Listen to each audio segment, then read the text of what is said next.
पंतप्रधान नरेंद्र मोदी यांचं जनसंबोधन। बिहारच्या विजयाचं श्रेय कुणाला? पंतप्रधान नरेंद्र मोदी यांचं जनसंबोधन लवकरच। बिहारमध्ये रालोआ सत्तेत आली आणि नितीशच मुख्यमंत्री असंही भाजपनं सांगितलं। भाजप मुख्यालयामध्ये भाजप कार्यकर्त्यांचा जल्लोष। पंतप्रधान नरेंद्र मोदी यांचं जनसंबोधन लवकरच आहे।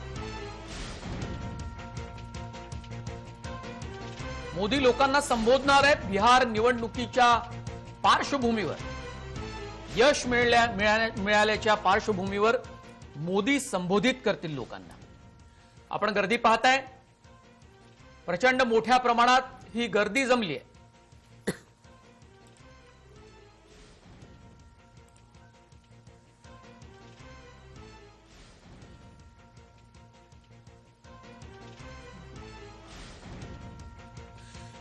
दिल्लीमध्ये भाजपच्या मुख्यालयामध्ये ही गर्दी दिसते भाजप कार्यकर्त्यांची। कोरोनाच्या काळात सुद्धा इतक्या मोठ्या प्रमाणामध्ये बिहार निवडणुकीमध्ये रालोआला मिळालेलं यश साजरं करण्यासाठी कार्यकर्त्यांची गर्दी आहे। लवकरच पंतप्रधान नरेंद्र मोदी यांचं जनसंबोधन होणार आहे। बिहार विधानसभेच्या निवडणुकीत मिळालेल्या यशावर मोदी बोलतील, जनसंबोधन करतील। केंद्रीय गृहमंत्री अमित शहा सुद्धा कार्यालयामध्ये पोहोचलेले आहेत। भाजपच्या मुख्यालयामध्ये भाजपचे ज्येष्ठ नेते उपस्थित आहेत।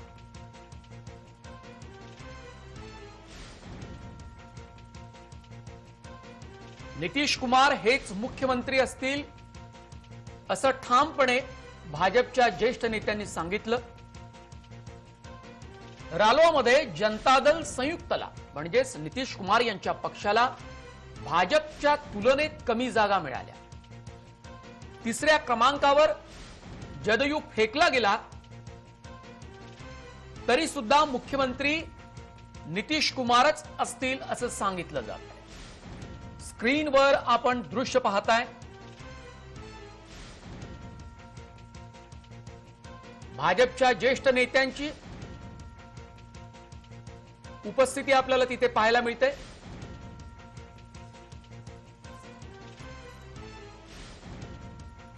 केंद्रीय बडे नेते सुद्धा आणि मंत्री सुद्धा भाजपच्या मुख्यालयामध्ये येत आहेत। शैलेंद्र परांजपे ज्येष्ठ पत्रकार आमच्यासोबत जोडले गेलेले आहेत। शैलेंद्र, कोरोनाच्या काळात सुद्धा हे यश साजरं करण्यासाठी दिल्लीतल्या भाजपच्या मुख्यालयामध्ये मोठ्या प्रमाणात कार्यकर्त्यांची गर्दी जमलेली आहे आणि मोदी संबोधित करणार आहे।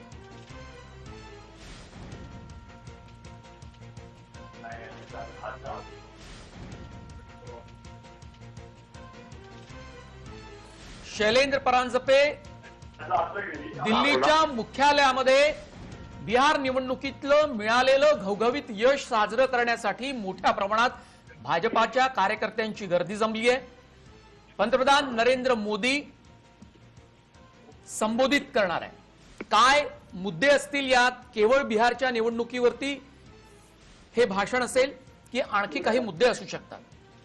नाही मनोज, बिहारच्या निवडणुकीचे मुद्दे निवडणुकीच्या प्रचारात सांगून झालेले आहे, परंतु जनतेने आता नितीश कुमारांना निवडून दिलेलं आहे, एनडीए गठबंधन निवडून दिलेलं आहे। त्यामुळे आता येणारा बिहार जो आहे, आम्ही तो जंगलराजपासून मुक्त करायची भाषा करत होतो, तर आता आमचं सरकार आल्यानंतर आम्ही विकासाच्या कडे कसं बिहारला नेऊ आणि पुन्हा बिहारचे जुने सुनहरे दिवस कसे आणू, अशा प्रकारचं ते भाषण असेल। आणि ते विजयी सभेचं भाषण आहे, त्यामुळे विजयी सभेमध्ये ज्यांनी ज्यांनी कॉन्ट्रीब्युशन केलं, ज्यांनी कसं योगदान दिलं, त्यांचे आभार मानले जातील। नितीश कुमार हेच कसे आमचा मुख्यमंत्री पदाचा चेहरा होते आणि त्यांच्या नेतृत्वाखाली निवडणूक लढलो, परंतु त्यांना काही समजा थोड्या कमी जागा मिळाल्या तरी सुद्धा तेच आमचे असतील, कारण भाजप दिलेला शब्द पाळतं आणि त्यामुळे ते मुख्यमंत्री राहतील आणि आम्ही अतिशय चांगला कारभार करू, तिथं सरकार देऊ आणि विकासाकडे नेऊ बिहारला, असंच ते सांगतील। या म्हणजे ही विजयी सभा चांगली व्हावी, बिहारचं यश हे साजरं व्हावं आणि म्हणून कार्यकर्त्यांचा सुद्धा उत्साह मोठ्या प्रमाणात दिसतोय आणि या उत्साहापोटी भाजपच्या मुख्यालयामध्ये मोठ्या प्रमाणात या कोरोनाच्या काळात सुद्धा गर्दी जमली आहे। याबद्दल काही सांगू शकाल? नाही, त्याचं कारण असं की बिहारच्या निवडणुकीकडे अख्ख्या देशाचं लक्ष लागलं होतं आणि जसं देशाचं राजकारण बदलतंय अशी प्रतिक्रिया शरद पवारांनी दिली. त्यांना हे सुचवायचंय की तेजस्वी यादवच भारी लढले किंवा वगैरे. परंतु तसंच आज देशामध्ये मोदी, समजा या निवडणुकीत तेजस्वी यादव निवडून आले असते आणि त्यांचं सरकार आलं असतं तर मोदींचा करिश्मा संपला, बीजेपीची घसरण सुरू झाली, डोनाल्ड ट्रम्प हरले, आता तुम्ही पण जाणार, हे सगळं सुरू झालं असतं. त्यामुळे स्वाभाविक आहे की या सगळ्या पार्श्वभूमीवर ज्यावेळेला परत एनडीए सत्तेवर येतं त्यावेळेला तो जल्लोष ते करणं स्वाभाविक आहे. आणि आतापर्यंतच्या सगळ्याच राजकीय रॅलीज किंवा पॉलिटिकल सभांमध्ये आपण पाहतो की सोशल डिस्टन्सिंग लोकांना पाळा सांगितलं जातं तरी पण अशा ठिकाणी ते पाळलं जात नाही. त्यामुळे लोकांचा उत्साह स्वाभाविक आहे बीजेपीच्या कार्यकर्त्यांचा असेल किंवा जनता दलाच्या. आणि बीजेपीच्या मुख्यालयाचा हा कार्यक्रम दिल्लीचं सेलिब्रेशन आहे, त्याला ते सर्व लोक मोठ्या संख्येने येतील यात काही शंका नाही. पश्चिम बंगालमधल्या निवडणुकी संदर्भातही उल्लेख होऊ शकतो. मोदींच्या भाषणात केंद्रीय गृहमंत्री अमित शहा यांनी पश्चिम बंगालवर गेल्या काही काळापासून लक्ष केंद्रित केलंय. नाही, पण मूलतः कसं आहे की एनडीए किंवा भाजप जिथे सत्तेत जातं तिकडे सुशासन आणतं, सरकार आणतं आणि विकास सुरू करतं अशी ती भाषा बोलतात. आणि त्यामुळे ही भाषा ते पुन्हा बोलतील आणि बंगालचा उल्लेख करतील की नाही याची खात्री नाही, पण करू शकतात की आने वाले दिनों में इधर के चुनाव है, उधर के चुनाव है आणि मग आम्ही हेच करू वगैरे. तर हे बोलतील ना, त्यात काय विशेष त्याच्यात. आणि ते बोलतील कारण हाच तर मौका आहे ना, आजच बोललं पाहिजे. आणि दिवाळी सणाच्या अगदी अगोदर काही दिवस उरले असताना हे बिहारमधलं घवघवीत यश हे रालोआला निश्चितपणे मिळालंय. तेजस्वी यादव यांचीही कामगिरी खूप चांगली झाली, त्याबद्दलही चर्चा होते देशामध्ये की एक हाती निवडणूक त्यांनी ही लढवली. काँग्रेसची त्यांना साथही मिळू शकली नाही. काँग्रेसवर शरसंधान साधण्याची शक्यता आहे का? 100%. त्याचं कारण असं की त्या निवडणुकीच्या प्रचारात सुद्धा मोदींनी, म्हणजे जरी थेट उल्लेख नाही केला तरी तुकडे तुकडे गँग म्हणा किंवा पुलवामाच्या बद्दल सेलिब्रेशन करणारे किंवा एकूण ज्यांना ते इन कोर्ट्स अँटी नॅशनल म्हणतात किंवा देशाच्या विरोधात जाणारे म्हणतात अशी टीका अप्रत्यक्षपणे प्रचारात त्यांनी केलेली आहे. त्यामुळे जसं त्यांनी त्यावेळेला कंदील आता मिटवून टाका म्हणले होते मोदीजी त्यांच्या भाषणामध्ये, परंतु आता कंदील मिटलेलं नाही आहे ना, म्हणजे तेजस्वी यादवला चांगलं यश मिळालंय. आता ते ती भाषा बोलणार नाहीत कंदील मिटवा वगैरे अशी. परंतु काँग्रेसच्या बाबतीत ती म्हातारी पार्टी झाली आहे, 17 जागा देऊनही त्यांची 15-20 आली, 25 आली, हे बोलतीलच ना. आणि ते जेवढी संधी मिळेल तिथे तिथे ते डायरेक्टली इनडायरेक्टली ते टोचून त्यांना थोडं खच्ची करण्याचा प्रयत्न केला जाईल. आणि विजयोत्सव करताना ते राजकीय सभा आहे, हे काही खासगी कार्यक्रम नाही, बंद दारा अडता. हा पब्लिकमध्ये होणारा कार्यक्रम आहे, ते मीडिया असणार आहे, त्यामुळे देशभर संदेश जात असतो. तेव्हा ते काँग्रेसवर टीकेची संधी देखील सोडणार नाही. असा विजय मिळवल्यानंतर नाही करणार तर कधी करणार टीका. मुख्यमंत्री नितीश कुमारच असतील हे ठासून भाजपचे नेते हे सांगतातच आहेत, पण त्यांना ज्या जागा कमी मिळाल्या त्याचा परिणाम त्यांना मंत्रिमंडळातल्या त्यांच्या संख्येवर जदयुच्या होऊ शकतो का, किंवा भाजपचे कसे प्रयत्न राहतील का? 100% होऊ शकतो. जसं महाराष्ट्रामध्ये देवेंद्र फडणवीस सरकार आलं त्यावेळेला, म्हणजे देवेंद्र फडणवीस आणि शिवसेना यांचं सरकार, त्यावेळेला 63 जागा शिवसेनेच्या आणि 122 जागा बीजेपीच्या होत्या. त्यामुळे 2-1 अशी मंत्रिपदं, म्हणजे घटनात्मक दृष्ट्या 15% मंत्री करता येतात. तर 243च्या 15% जेव्हा मंत्री होतील बिहारमध्ये त्यावेळेला जसं महाराष्ट्रात 2:1 असं प्रोपोर्शन होतं, म्हणजे बीजेपीचे 30 आणि यांचे 2-1 याप्रमाणे मंत्री होते 20, काय 14 आणि 28 असे, तर 30 आणि 15 42 वगैरे. तर ते त्या प्रमाणातच तिथे मंत्रिपद वाटा असं म्हणतील, कारण आमचे आमदार त्या प्रमाणात जास्त आले. तर नितीश कुमारांकडे मुख्यमंत्रीपद राहिलं तरी सुद्धा मंत्र्यांची संख्या जी आहे ती बीजेपीची थोडीफार जास्त होईल आणि ते मान्य करतील, कारण मुख्यमंत्री पदाच्या कंपेअर आणि ती महत्वाची खाती पण ठेवतील, असं काहीतरी फॉर्म्युला करतील ते. पण असं केलं तर वादही उडू शकतो. नाही, वाद पुढे उद्भवेल. हे बघा, लग्न झाल्यावर हनीमून असतो ना, आणि नंतर मुलं बाळ होतात आणि पुढे फ्रिक्शन येतं ना. तर थोडं आज त्यांना शपथ तर घेऊ द्या आधी, म्हणजे एकदम भांडणाची चर्चा का करायची आपण, म्हणजे जेव्हा होतील तेव्हा आपण बघूयात ना. पण फ्रिक्शन हे नंतर सुरू होतं, लगेच मिसल सुरू होईल. आणखी कोणत्या मुद्द्यांचा समावेश या भाषणात असू शकतो आपण स्क्रीनवर पाहतोय. शैलेंद्र परांजपे ज्येष्ठ पत्रकार आपल्यासोबत जोडले गेलेले आहेत. केंद्रीय गृहमंत्री अमित शहा यांचं पदार्पण झालेलं आहे भाजपच्या मुख्यालयामध्ये. राष्ट्रीय अध्यक्ष जे.पी. नड्डा सुद्धा अगोदरच आले होते. पंतप्रधान नरेंद्र मोदी सुद्धा मुख्यालयात लवकरच येतील आणि संबोधित करतील. मोठ्या प्रमाणात भाजपाच्या कार्यकर्त्यांची गर्दी ही मुख्यालयामध्ये झाली आहे. ज्येष्ठ भाजपचे नेते, केंद्रीय मंत्री सुद्धा या कार्यक्रमाला, राजकीय सभेला, विजयी सभेला उपस्थित राहणार आहे. शैलेंद्र, यापेक्षा आणखी काही वेगळे मुद्दे असण्याची शक्यता आहे का? आणखी कोणत्या मुद्द्याचा परामर्श ते घेतील? कुणावर शरसंधान साधतील? केवळ काँग्रेसवरच टीका करतील का? की तेजस्वी प्रताप, आपण म्हणाला की तेजस्वी यादव यांच्या संदर्भात ते काही फारसं भाष्य करणार नाही? जे काही आरोप प्रत्यारोप झाले होते ते प्रचार सभांमध्ये झाले, पण आता त्यांनाही चांगलं यश मिळालंय आणि तरुण नेता आहे, चमकदार कामगिरी केली आहे आणि वडीलही नसताना त्यांनी ही कामगिरी केली, त्यांच्या पश्चात ही कामगिरी करून दाखवली. संजय राऊतांनी त्यांचा कौतुक केलं आहे. इथे महाराष्ट्रामध्ये काल आपण पाहिले की शरद पवारांनी सुद्धा पाठ थोपटली तेजस्वी यादव यांची. नाही, पाठ थोपटली ना, त्यात काही शंकाच नाहीये. तेजस्वी यादवांचं यश आहे ना, हे कौतुकास्पदच आहे, त्यात शंकाच नाहीये. आणि देशातले अनेक नेते त्यांचं कौतुक करतील यात शंका नाहीच आहे. पण मोदी भाषणात त्यांचं कौतुक करावं ही अपेक्षा करणं तसं योग्य होणार नाही. कदाचित ते करतील. एवढी सगळ्यांना जर प्राईम मिनिस्टरच्या पोस्टवर असल्यावर त्यांनी दाखवली तर आपण पाहूया ते काय होतं ते. परंतु जरी उल्लेख केला तरी तो उल्लेख करतील, कारण त्यांची इलेक्शन संपलेली आहे. इलेक्शन संपल्यावर देशाचा विकास करायचा आहे, प्रदेशाचा विकास आहे, बिहारचा विकास करायचा आहे आणि आम्ही सगळ्यांना बरोबर घेऊन हा विकास करू अशीच भाषा ते बोलतील ना. राष्ट्रीय स्तरावर या नरेंद्र मोदी यांच्या भाषणाला ऐकण्यासाठी सर्वच पक्षातले नेते हे उत्सुक निश्चितपणे असतील. कोणते मुद्दे ते आपल्या भाषणात घेतात, काय बोलतात बिहारच्या निवडणुकीवरती, आणखी काही वेगळे मुद्दे त्यांच्या भाषणामध्ये असतील का, याबाबत उत्सुकता आहेच. पण एकीकडे तेजस्वी यादव यांचं कौतुक करत असताना महाराष्ट्रातली ही सगळी महाविकास आघाडीची सरकार चालवण्यासाठी जी कसरत यांना करावी लागते तिन्ही पक्षांना, यांच्यातही काही वादविवाद असतातच. आणि या पार्श्वभूमीवर काँग्रेसचा आत्मविश्वास कुठेतरी कमजोर झाला हेही आपल्याला बिहारच्या निवडणुकीवरून दिसतं. काही परिणाम महाराष्ट्राच्या राजकारणावर किंवा भाजप आणखी सक्रिय होण्याची शक्यता? नाही, त्याचं कारण असं की बिहारच्या निवडणुकीमध्ये काँग्रेसचं अपयश हे लक्षणीय आहेच. म्हणजे काँग्रेसला मोठंच अपयश आलेली ही वस्तुस्थिती आहे. पण तरी देखील त्यांनी महाराष्ट्राच्या राजकारणामध्ये तितकासा फरक पडत नाही. कारण असं की महाराष्ट्रातले आकडे जे आहेत ते महत्वाचे आहेत ना. म्हणजे बीजेपी 105, काँग्रेस 44, हे 54, एनसीपी आणि 56 शिवसेना, त्यामुळे 44 आमदार तर काही काँग्रेसचे कमी होणार नाहीयेत महाराष्ट्रातले. त्यामुळे ऑब्व्हियसली निराशा राष्ट्रीय पातळीवर असते. त्याचं कापड राहुल गांधींवर जातं. महाराष्ट्राच्या नेत्यांना काय फरक पडतो? बिहारच्या इलेक्शनमध्ये काँग्रेसचा परफॉर्मन्स चांगला झाला किंवा वाईट झाला, तर ते उत्तेजित झाले असते जर तिकडे सत्ता आली असती तर. बरोबर. आणि परंतु आता खचून जायचं काही कारण वाटत नाही मला अगदी. काँग्रेसच्या. ज्येष्ठ पत्रकार संजय मिस्किन सुद्धा आपल्यासोबत जोडले गेलेले, स्वागत आहे जय महाराष्ट्रामध्ये. नमस्कार, मी मनोज भोर बोलतोय.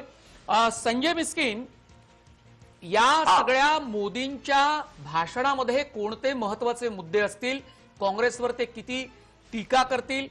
नितीश कुमार यांचं राजकारण एकंदरीत आता आगामी काळामध्ये कसं असेल? कारण आता तिथे प्रचंड मोठ्या प्रमाणात दिल्लीच्या मुख्यालयात भाजपाच्या कार्यकर्त्यांची गर्दी जमली आहे. निश्चितच ज्या वेळेस अशा निवडणुकांचे निकाल हाती आले आणि भारतीय जनता पक्षाने सत्ता स्थापन केल्या, त्यावेळेस नरेंद्र मोदी आणि अमित शहा यांनी अत्यंत जाणीवपूर्वक कार्यकर्त्यांना प्रोत्साहित करण्यासाठी, त्यांचं अभिनंदन करण्यासाठी, त्यांना आभार मानण्यासाठी अशा पक्ष कार्यालयामध्ये सभा घेतलेल्या आहेत.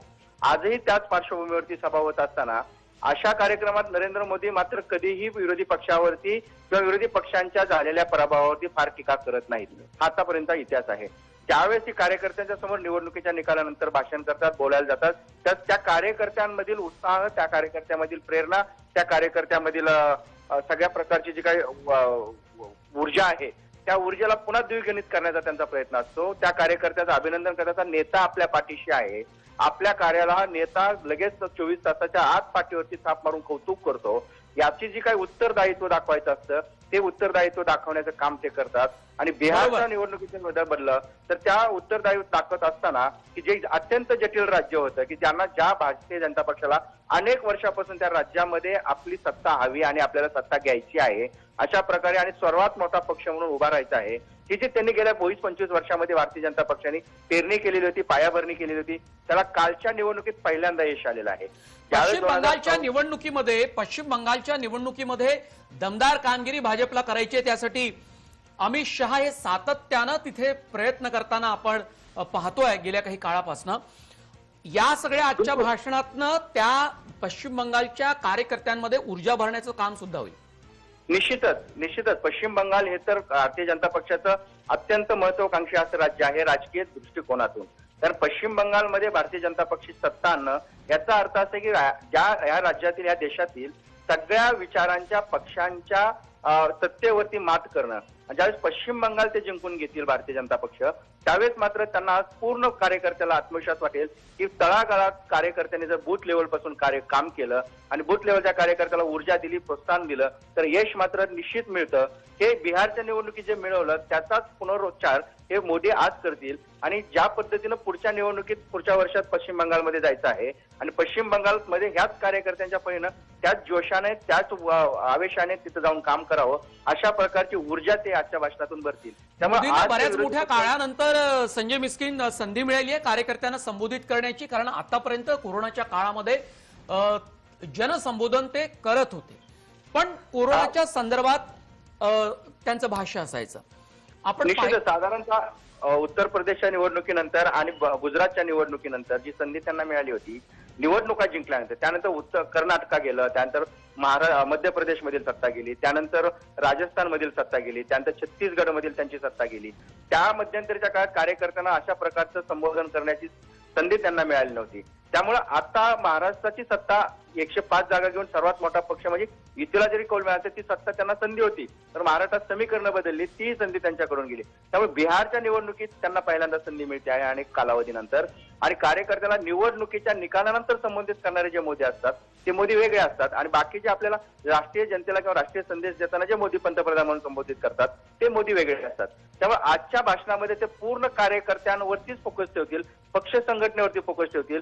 पक्षाच्या ज्या सरकारने केलेल्या योजना आहेत त्या योजना पुन्हा एकदा अधोरेखित करून कार्यकर्त्यांनी त्या योजना पश्चिम बंगालमध्ये काही बाकीच्या सगळ्या राज्यामध्ये जिथे निवडणूक असतील किंवा ज्या ज्या राज्यामध्ये आपल्याला निवडणुकीला सामोरं जायचं आहे तिथल्या कार्यकर्त्यांना ते पाठबळ देतील आणि त्याचा मागावा त्या समोर जातील. अगदी महेश सरलशकर ज्येष्ठ पत्रकार दिल्लीहून जोडले गेलेले आहेत आपल्यासोबत. महेश सरलशकर, दिल्लीच्या मुख्यालयामध्ये मोठ्या प्रमाणात भाजपाच्या कार्यकर्त्यांची गर्दी झाली. दिल्ली उच्च न्यायालयानं फटकारलाय दिल्ली सरकारला, केजरीवालांच्या सरकारला, की दिल्लीत तुम्ही काय उपाययोजना करता. महाराष्ट्र आणि केरळला दिल्लीनं मागं टाकलाय कोरोनाच्या सगळ्या या आकड्यामध्ये. प्रचंड मोठ्या प्रमाणात फैलाव होतोय आणि दिवाळीच्या पार्श्वभूमीवर आता स्वाभाविकपणे कार्यकर्त्यांची गर्दी होणं, त्यांनी यश साजरं करणं आणि मोदी संबोधित करणार असेल पक्षाच्या कार्यालयात मुख्यालयात येऊन, तेव्हा ऐकण्यासाठी एक उत्सुकता कार्यकर्त्यांची ताणली जाते. पण अशी गर्दी करणं हे दिल्लीमध्ये आता संयुक्तिक आहे. अख्खी बिहारची निवडणूक झाली, आता ती रोखली गेली का, थांबली का? सण आणि आता दिवाळी आहे, दसरा आहे, सगळं आहे, लोक बाहेर बाजारात जातात, त्यांना रोखलं जाते का? हा म्हणजे फक्त बीजेपीने तो ऑर्गनाईज केला म्हणून त्यांच्यावरती टीका करण्याचं काही कारण नाही. बिहारचा अख्खा प्रचार झाला महिनाभर, तिथे लोकांनी गर्दीच केलेली होती. निवडणूक आयोगाने त्याचे नियम पालन करून ती निवडणूक घेतली. निवडणूक आयोगाने जर पत्र लिहिलं राजकीय पक्षांना की तुम्ही ते सांभाळून कोरोनाचे नियम पाळून सगळे प्रचार करा. आता हे बीजेपीच्या कार्यालयामध्ये कार्यकर्त्यांना जर ते मोदी आणखीन शहा आणखीन नड्डा जर काय त्यांच्यासमोर भाषण करणार असतील आणि त्यांना उपदेश देणार असतील तर त्यांनी कदाचित कार्यकर्त्यांना नियम पाळण्याच्या सूचना दिलेल्या असतील. आणि कार्यकर्त्यांना सूचना दिलेल्या असतील आणि त्या पाळल्या नाहीत तर ते कार्यकर्त्यांवरची जबाबदारी आहे. त्यामुळं मला वाटतं मोदी, शहा आणि नड्डा हे तिघही भाजपचे मोठे नेते आहेत, पंतप्रधान आहेत, केंद्रीय गृहमंत्री आहेत, तर ते त्यांच्या कार्यकर्त्यांना उपदेश देतील आणि ते नियम पाळतील असं आपण समजूयात. कोणते महत्वाचे 5 मुद्दे हे नरेंद्र मोदी यांच्या जनसंबोधनामध्ये असतील? 5 कुठले मुद्दे असतील हे मला माहिती नाही, पण बिहारमध्ये भाजपने गेल्या वेळेपेक्षा जास्त जागा निवडून आणल्या, त्याचं श्रेय त्यांच्या कार्यकर्त्यांना दिलं पाहिजे. उत्तर प्रदेश त्यांच्याकडे आहे, हरियाणा त्यांच्याकडे आहे, उत्तराखंड आहे, आता त्याच्यानंतर बिहारमध्ये ऑलमोस्ट त्यांची सत्ता आल्यासारखी आहे. जनता दल काय संयुक्त जे आहे नितीश कुमार यांच्या जागा कमी झाल्यामुळे इनडायरेक्टली भाजपचीच सत्ता आहे असं म्हणायला हरकत नाही. आणि आता पुढचा टप्पा हा बंगाल आहे. त्यामुळे बंगाल घेणे हे सर्वात मोठं भाजपचं लक्ष असेल आणि त्या दृष्टीने गेअरअप करतील हाही संदेश असेल. त्याच्यानंतर तामिळनाडू आहे, केरळ आहे, आसाम आहे. ही जी पुढच्या टप्प्यातली जी निवडणूक आहेत राज्यांमधल्या त्या दृष्टीने संघटन म्हणजे पक्ष संघटना भाजपची मजबूत करणे, त्याच्यानंतर केंद्र सरकारच्या मोदी सरकारच्या ज्या योजना आहेत त्या लोकांपर्यंत पोहोचवणे, आणखीन मैदानात उतरणे हा जो एक म्हणजे हा त्यांचा पुढचं लक्ष आहे आणि त्या दृष्टीनं ते कार्यकर्त्यांना उपदेश देतील. या जनसंबोधनातून काँग्रेसवर कितपत टीका करतील? ती विखारी असेल का? ती शक्यता आहे का? आणि दुसरा माझा प्रश्न असा आहे की मंत्रिमंडळातली संख्या जदयूची ही कमी होण्याची शक्यता आहे का? मंत्रिमंडळाची संख्या काय होईल? जदयूला जागा भाजपच्या तुलनेत कमी मिळाल्यामुळे मंत्रिमंडळातील त्यांची संख्या ही कमी होईल का? मंत्रिमंडळातील जनता दल संयुक्त नितीश कुमारांच्या पक्षाची संख्या मंत्रिमंडळाची कमी होईल की नाही हा मुद्दा नाही आहे.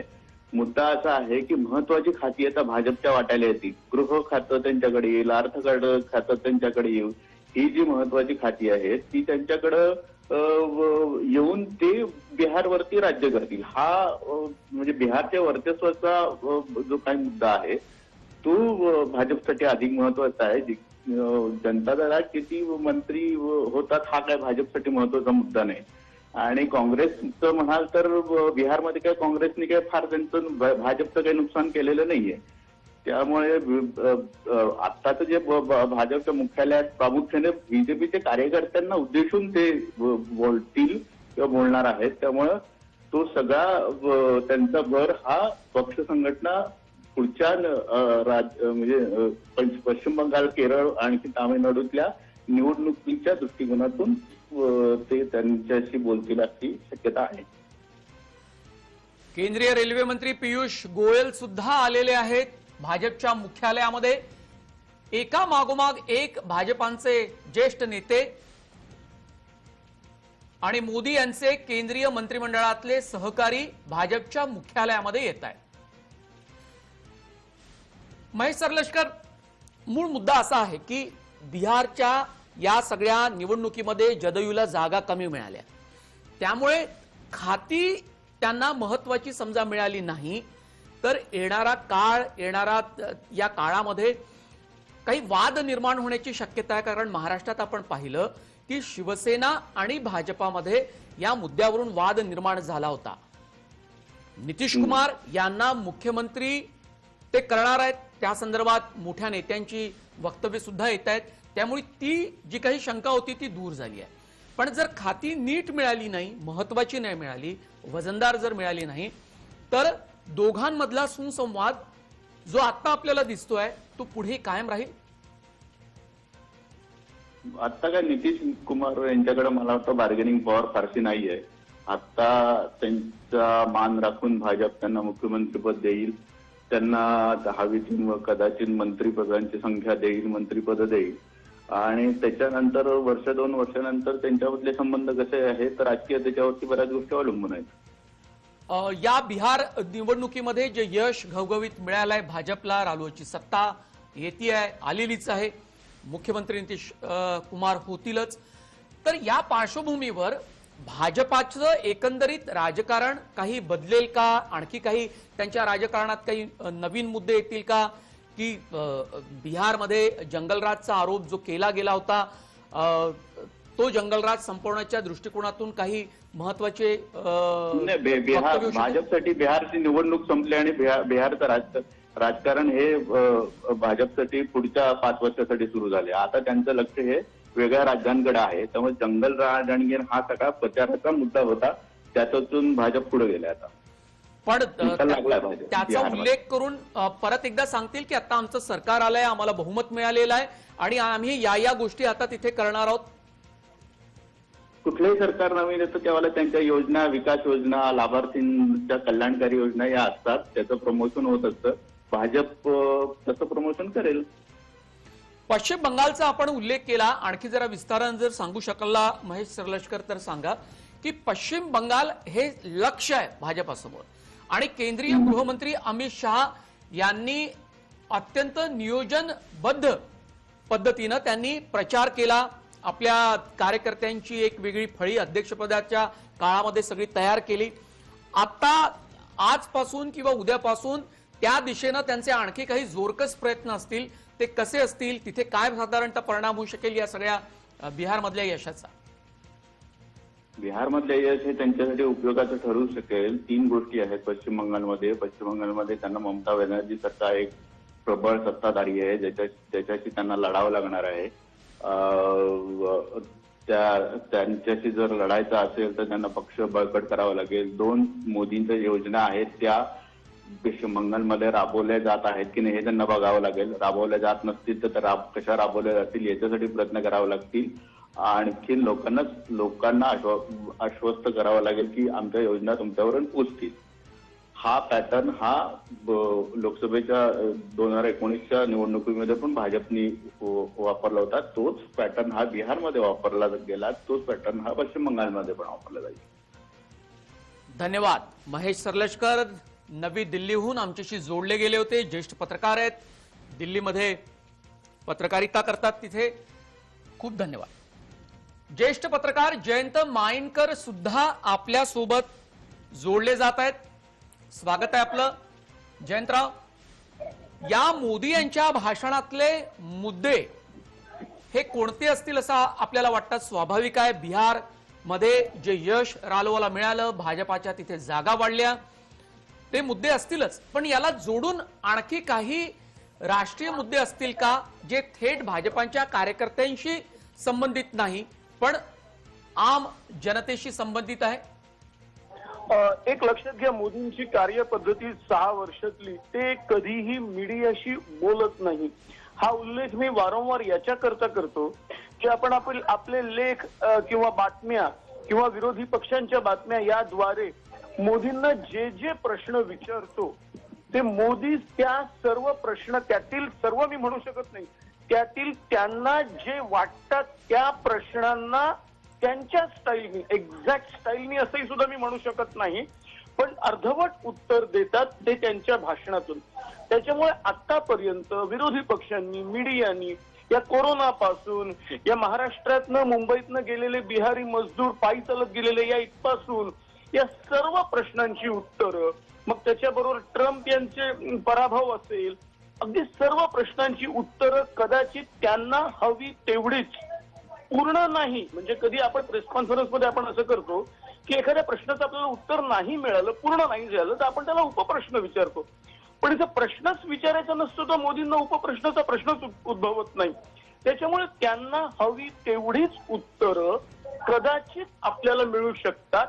पण याहून जास्त जर का या भाषणात स्ट्रेस असेल तर तो बंगाल आणि त्याच्या पाठोपाठ उत्तर प्रदेशवर असेल. आणि सध्या ते 1 by 1 कॅप्चर करत आहे, म्हणून त्यांचा रोख हा सर्वस्वी बंगालवर असेल. जयंतराव, पंतप्रधान नरेंद्र मोदी कोणत्याही क्षणी भाजपच्या मुख्यालयामध्ये येतील.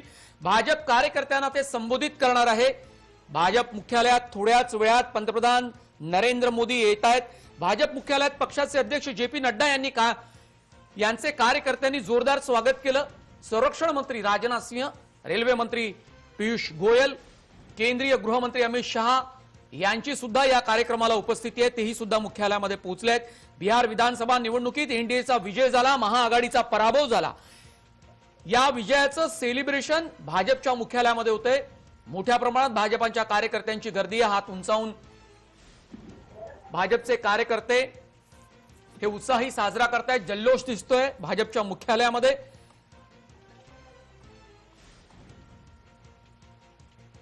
मोठी गर्दी जमलेली आहे. मोदी हे भाजप कार्यकर्त्यांशी संवाद साधणार आहे. बिहारमधील विजयाबद्दल ते कार्यकर्त्यांशी संवाद साधणार आहेत. मोदी काय संदेश देणार कार्यकर्त्यांना हे महत्वाचं आहे. जयंतराव, तुम्ही बोलत होता मी थांबवलं तुम्हाला मध्येच, कारण मोदी कोणत्याही क्षणी येण्याची शक्यता होती. बोला. नाही, माझं हेच म्हणणं आहे की मोदी कुठल्याही प्रश्नाचं डायरेक्ट उत्तर देण्याचा प्रश्न उद्भवत नाही. त्यांना जेवढं पाहिजे तेवढं ते बोलतील. आणि यामध्ये आता त्यांचं बिहारचं काम झालेलं आहे. हा कदाचित ते जर का त्यांनी एखादं वाक्य जरी सांगितलं की कार्यकर्ताओं की इच्छा है की भाजप का पंतप्रधान मुख्यमंत्री बने, तर ही एक प्रकारची येऊ घातलेल्या बिहार मधल्या राजकीय हालचालींची नांदी असेल. ते तसं बोलतील असं मला वाटत नाही, कारण मोदी काहीही न बोलता हळुवारपणे करून घेतात. पण समजा त्यांनी तशी काही हिंट दिली तर ते फार सेन्सिटिव्ह असेल. पण यावेळेचं त्यांचं जे काही स्पीच असेल ते त्यांना हव्या त्या शब्दात विरोधकांनी आतापर्यंत केलेल्या आरोपांना पूर्ण उत्तर ते कुठेही देणार नाहीत. आणि त्याच्यानंतर सर्वस्वी त्यांचा रोख कोलकात्यावर जाईल. ते ममता बॅनर्जींचा रेफरन्स देतील. याचं कारण आता 2020 संपत आलंय आणि 2021ला पश्चिम बंगालच्या निवडणुका आहेत. आणि आता भाजपचं मिशन असेल पश्चिम बंगाल, जिथे त्यांना वर्षानुवर्ष एकही आमदार नव्हता आणि आता अचानक त्यांना तिथे उभारी मिळत आहे. पश्चिम बंगालच्या संदर्भात नरेंद्र मोदी यांच्या भाषणात निश्चितपणे मुद्दे असतील. तिथल्या कार्यकर्त्यांमध्ये ऊर्जा निर्माण करण्यासाठी मोदी आवेशपूर्ण भाषण करण्याची शक्यता नाकारता येत नाही. अर्थात या सगळ्या कोरोनाच्या काळामध्ये वेगवेगळ्या समस्यांना केंद्र सरकारला सामोरं जावं लागलं. नरेंद्र मोदी यांनी अनेक वेळा जनसंबोधन करत सरकार नेमकं काय करते हेही सांगितलं. पण सरकार म्हणून मी म्हणालो की आम जनतेशी संबंधित मुद्दे, जयंतराव, त्याचा उल्लेख या भाषणामध्ये होईल का, की केवळ बिहारच्या विजयाबद्दलच बोलतील? आपण आता एक चांगलं उदाहरण दिलं की कोरोनाच्या काळातही पंतप्रधान अनेक वेळा बोललेले आहेत. आता हा जो मोनोलॉग असतो ना, नेमकं ते असं म्हणतात की मी मन की बात बोलतोय. प्रश्न असा असतो की मन की बात बोलायला ते कोणाशी संवाद साधते, तो मोनोलॉग असतो, तो डायलॉग नसतो. एक पत्रकारांशी चौथ्या स्तंभाशी, लोकशाहीच्या चौथ्या स्तंभाशी गेल्या 6 वर्षात कधीही न बोललेले ते पंतप्रधान आहेत. त्याच्यामुळे नेमकं समजा लोकांची काही प्रश्न किंवा पत्रकारांचे काही प्रश्न किंवा विद्यार्थ्यांचे म्हणत नाही किंवा एखाद्या व्यापाऱ्यांचे मी प्रश्न म्हणत नाही, प्रश्न विचारण्याचा ज्यांचा व्यवसाय, अशा पत्रकारांच्या प्रश्नांना त्यांनी कधीही उत्तर दिलं नाही. ना त्यांना प्रश्नच विचारले गेले नाही, तर उपप्रश्नांची उत्तरं काय देणार? पण तुमचं म्हणणं जयंतराव असं आहे की मोदी केवळ लोकांच्या भावनेलाच फक्त हात घालतात. जे मुद्दे आहेत जमिनीवरचे, ज्या संकटाचा सामना लोकांना या कोरोनाच्या काळात करावा लागला, उद्योगधंद्यांची वाताहत झाली, रोजगार बुडाले, या मुद्द्याचा परामर्श ते घेत नाही असं म्हणायचं का तुम्हाला? मला एक सांगा, अनेक वेळा आपण 6-7 वेळेला या कोरोनाच्या काळात त्यांची भाषणं ऐकली. ते टाळ्या वाजवा, दिवे लावा, याच्या पलीकडे एम्फॅटिक आपल्याला काय दिसलेलं आहे? बिहारमध्ये आम्ही तुम्हाला लस फुकट देऊ, अशा प्रकारची वाक्य आपल्याला ऐकायला आलेली आहेत. एम्फॅटिक हा प्रॉब्लेम आता सॉल्व्ह होऊ शकत नाही, काही काळ तरी सहन करायला लागेल, असं सायंटिफिकली सांगणारं आपल्याला कधीतरी भाषण दिसलेलं आहे. सब लोग साथ दो, सब लोग साथ दो, हे तर आपण सतत ऐकतो. हे सांगण्याकरता पंतप्रधानांची गरज काय? त्यांनी कुठेही आपण काय करत आहोत एक्झॅक्टली, किंवा हे आपल्या हातात हा कोरोना आहे की नाही. बरोबर. जयंतराव विजय नाईक, ज्येष्ठ पत्रकार, दिल्लीहून आमच्या सोबत जोडले गेलेले आहेत. स्वागत आहे आपलं. नाईक सर, मनोज भोर बोलतोय. या मोदी यांच्या भाषणात केवळ बिहार निवडणूक आणि त्यात मिळालेलं भाजपाला यश याचाच उल्लेख राहील आणि पश्चिम बंगालच्या निवडणुका डोळ्यासमोर ठेवून मोदी बोलतील की आणखी काही मुद्दे असतील त्या? मला असं वाटतं की बिहार मधला कॅम्पेनचं निवडणुकीचं होऊन गेलेलं आहे आणि त्याच्यानंतर भाजपला त्या ठिकाणी यश मिळालेलं आहे. असं आहे की या सर्व निवडणुकांमध्ये असं दिसून येत आहे की भाजप हा जदयू बरोबर राहून आता जदयूच्या पुढे गेलेला आहे आणि स्वतंत्रपणे बिहारमध्ये त्यांनी आपलं अस्तित्व टिकवलेलं आहे. त्यामुळे त्यांचा जो भर आहे तो त्यावरती जाणार आहे. आणि दुसरी गोष्ट म्हणजे आपल्याला ठाऊक असेल की गृहमंत्र्यांनी नुकतीच आता वेस्ट बेंगॉलला भेट दिलेली होती. पुढच्या वर्षी तिकडच्या ज्या निवडणुका आहेत त्या ठिकाणी वेस्ट बेंगॉलमध्ये त्या निवडणुकांमध्ये भाजपचं सरकार आलं पाहिजे या दृष्टिकोनातून त्यांचे प्रयत्न चालू आहेत आणि त्या दृष्टिकोनातून ती भेट दिलेली होती. तेव्हा मला असं वाटतं की भाजपच्या पुढे एक तर त्यांनी आता बिहारमधला जो डाव होता किंवा निवडणूक होती ती जिंकलेली आहे त्यांनी. आता त्यांना जिंकायची आहे ती पश्चिम वेस्ट बेंगॉलमधली निवडणूक जिंकायची आहे. तर त्याच्यामध्ये भाजप हा दादांबरोबर काही संगनमत करणार काय, बोलणी करणार काय, हा एक मुद्दा त्याच्यामध्ये उपस्थित होतो. आता ही जी बोलणी असतील किंवा ह्या सगळ्या गोष्टी असतील त्याच्यामध्ये बऱ्याचशा गोष्टी ह्या गोपनीय स्वरूपाच्या असू शकतात त्याच्यामध्ये. पण दावे आणि भाजप या दोघांनाही तृणमूल काँग्रेसचं त्या ठिकाणी सरकार नको आहे. पाहावं लागेल की यामध्ये स्वतः भाजपचे नेते, पंतप्रधान आणि गृहमंत्री त्या ठिकाणी काय करतात. परंतु एक मोठं यश निवडणुकांमध्ये त्यांच्या भाजपच्या पदरात पडलेलं आहे. त्यामुळे हे एक यशाची एक प्रकारचं त्याला म्हणतात की मस्ती म्हणता येणार नाहीये, परंतु एक मोठं समाधान जे आहे ते समाधान भाजपला मिळालेलं आहे. आणि पुढच्या साधारणतः 1 वर्षामध्ये मोदी आणि शहा यांची पावलं त्याच दृष्टिकोनातून करतील. आपल्याला हेही माहिती आहे की महाराष्ट्रामध्ये भाजपनं शिवसेनेच्या खांद्यावर बसून भाजप मोठी झाली. इकडे बिहारमध्ये जदयूच्या खांद्यावर बसून भाजप मोठी झाली. त्याच्यानंतर तामिळनाडूमध्ये आपण जर पाहिलं तर अण्णा द्रमुकचे जे अण्णा द्रमुक याच्या बरोबर फक्त जाते आहे, परंतु एन.जी. रामचंद्रन यांच्या छायाचित्राचा उपयोग भाजप करते आहे. आपण जम्मू काश्मीरमध्ये जाल त्यामध्ये असं दिसतं की पीडीपी जे आहे त्या पीडीपीला बरोबर स्वतंत्र पहिल्यांदा घेतलं, पण नंतर त्यांच्या बरोबरचं सरकार जे आहे ते भाजपनं मोडलं आणि त्याच नेत्यांना त्यांनी तुरुंगातही टाकलं नंतर. आणि हे आल्यानंतर त्यामुळे भाजपची पण नाईक सर हा इतिहास आहे, वास्तवही येते भाजपच्या संदर्भात. मात्र पश्चिम बंगालमध्ये मात्र त्यांनी कार्यकर्त्यांची स्वतंत्रपणे फौज तयार केली, एक वेगळी रणनीती अध्यक्षपदाच्या काळामध्ये अमित शहा यांनी तिथे आखली, हे सुद्धा नाकारता येणार नाही. हो बरोबर आहे की त्यांनी ती रणनीती आताच नाही पण गेले जवळजवळ 2 ते 3 वर्ष पश्चिम बंगालमध्ये त्यांनी हे सगळं केलेलं आहे. पण एक गोष्ट लक्षात घ्यायला पाहिजे पश्चिम बंगालमध्ये की तृणमूल काँग्रेस आणि त्यांचे मुख्यमंत्री आहेत ममता बॅनर्जी, त्यांचा सर्वात मोठा भर जो आहे तो मुस्लिम मतदारांवरती त्या ठिकाणी आहे.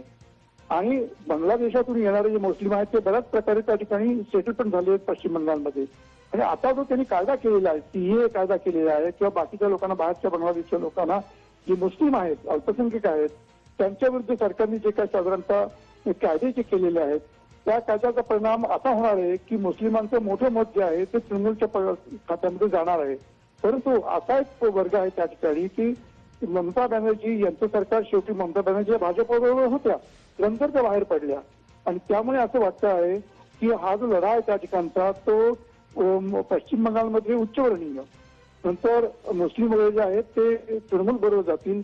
परंतु आणि हा बाकीचा वर्ग आहे, कामगार वर्ग आहे किंवा आणखी मध्यम वर्ग आहे, त्या मध्यम वर्गाला खेचून देण्याच्या दृष्टिकोनातून भाजपचे सध्या प्रयत्न चालू आहे.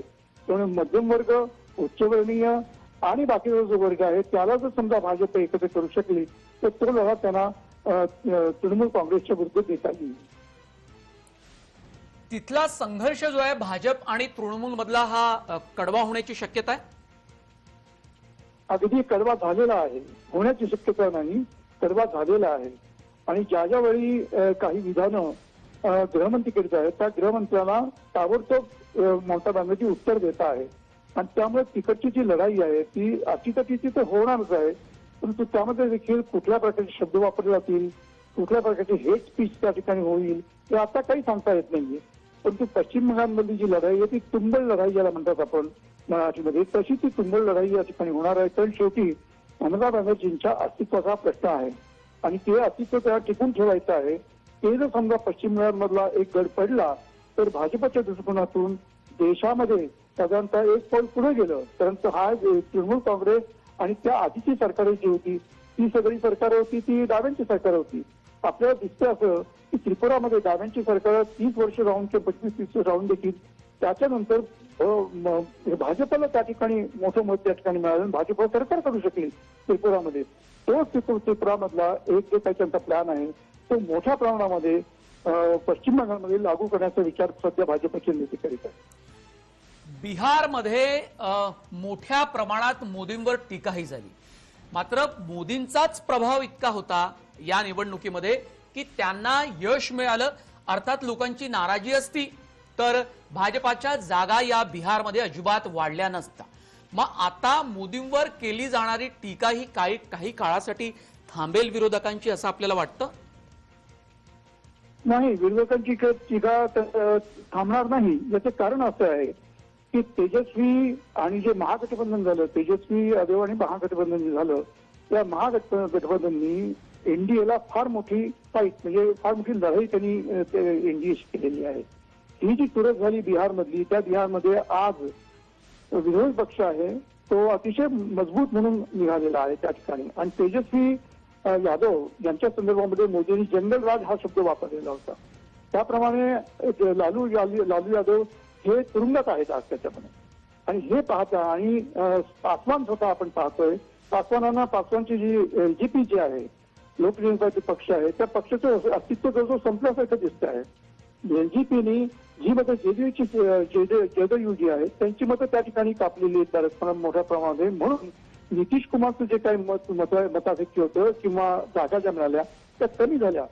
त्यामुळे बिहारमधली स्थिती जी आहे ती थेट आता नितीश कुमार म्हणतात की मी आता राजीनामा देणार किंवा मी आता राजकारणामध्ये संन्यास घेणार. त्यामुळे संन्यास जर त्यांनी घेतला तेव्हा भाजप मग बिहारमध्ये कोण आहे, दुसरे कोण नेते जे आहेत जेडीयूचे ते काय फार मोठे नेते नाही येते. त्यामुळे मला असं वाटतं की नितीश कुमारचं जे 15 वर्षाचं जे काही राज्य होतं किंवा त्यांचे जे सरकार होतं त्याचे कॉम्प्लेसन्सी बिहारमध्ये मोठ्या प्रमाणात निर्माण झालेली होती.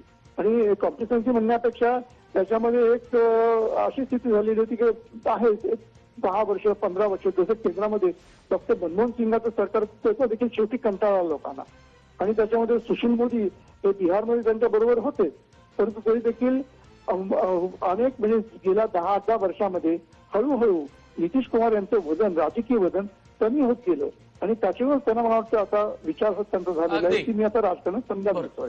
आपण पाहिलं नाईक सर की अत्यंत वादही विकोपाला गेले होते नितीश कुमार, सुशील कुमार मोदी यांच्यातही तेवढा सुसंवाद मधल्या. मी थांबवतोय आपल्याला. नरेंद्र मोदी देशाचे पंतप्रधान भाजपच्या मुख्यालयामध्ये पोहोचलेले आहेत. मोदी जनसंबोधन करतील, भाजपाच्या कार्यकर्त्यांना ते संबोधित करतील. भाजपाच्या कार्यकर्त्यांमध्ये उत्साह संचारलाय. तो आणखी वाढवण्याच्या दृष्टिकोनातून नरेंद्र मोदी हे निश्चितपणे आजच्या भाषणामध्ये प्रयत्न करतील. पश्चिम बंगालच्या निवडणुका आगामी काळात आहे, त्याला अनुसरून मोदी आपल्या भाषणामध्ये निश्चितपणे काही मुद्दे मांडतील. पंतप्रधान नरेंद्र मोदी भाजपच्या मुख्यालयामध्ये पोहोचलेले आहेत. बिहार विधानसभेच्या निवडणुकीमध्ये मिळालेलं यश साजरं करण्यासाठी भाजपच्या कार्यकर्त्यांची मोठ्या प्रमाणात गर्दी ही मुख्यालयामध्ये झालेली आहे. मोदींचे मंत्रिमंडळातील ज्येष्ठ सहकारी सुद्धा या कार्यक्रमाला उपस्थित आहेत. दिल्लीच्या भाजप मुख्यालयामध्ये यश साजरं करण्यासाठी या मोठ्या कार्यक्रमाची तयारी झाली, त्याचं आयोजन झालं. आणि याच कार्यक्रमामध्ये मोदी आता जनसंबोधन करतील. भाजपचे राष्ट्रीय अध्यक्ष JP नड्डा हे आपल्या सहकाऱ्यांचं स्वागतही करतायत. मोदी यांचंही स्वागत ते करतील. आता लवकरच केंद्रीय गृहमंत्री अमित शहा, केंद्रीय मंत्री नितीन गडकरी, राजनाथ सिंग सुद्धा या कार्यक्रमाला उपस्थित आहेत. JP नड्डा यांनी नरेंद्र मोदी यांचं मुख्यालयात स्वागत केलं. गुजरात आणि मध्य प्रदेशच्या निवडणुकीनंतर मोदी हे आपल्या कार्यकर्त्यांना, भाजपच्या कार्यकर्त्यांना संबोधित करतील. अर्थात देशभरातल्या भाजपच्या कार्यकर्त्यांना मोठी उत्सुकता लागून राहिली आहे की नरेंद्र मोदी हे नेमकं काय बोलणार आहेत. अर्थात बिहारच्या निवडणुकीचा त्याला संदर्भ आहे, तीच पार्श्वभूमी आजच्या कार्यक्रमाला आहे. पण आणखी काही वेगळे मुद्दे असतील का, कोणत्या नव्या मुद्द्यांना मोदी हात घालतील हेही पाहिलं जाणार आहे.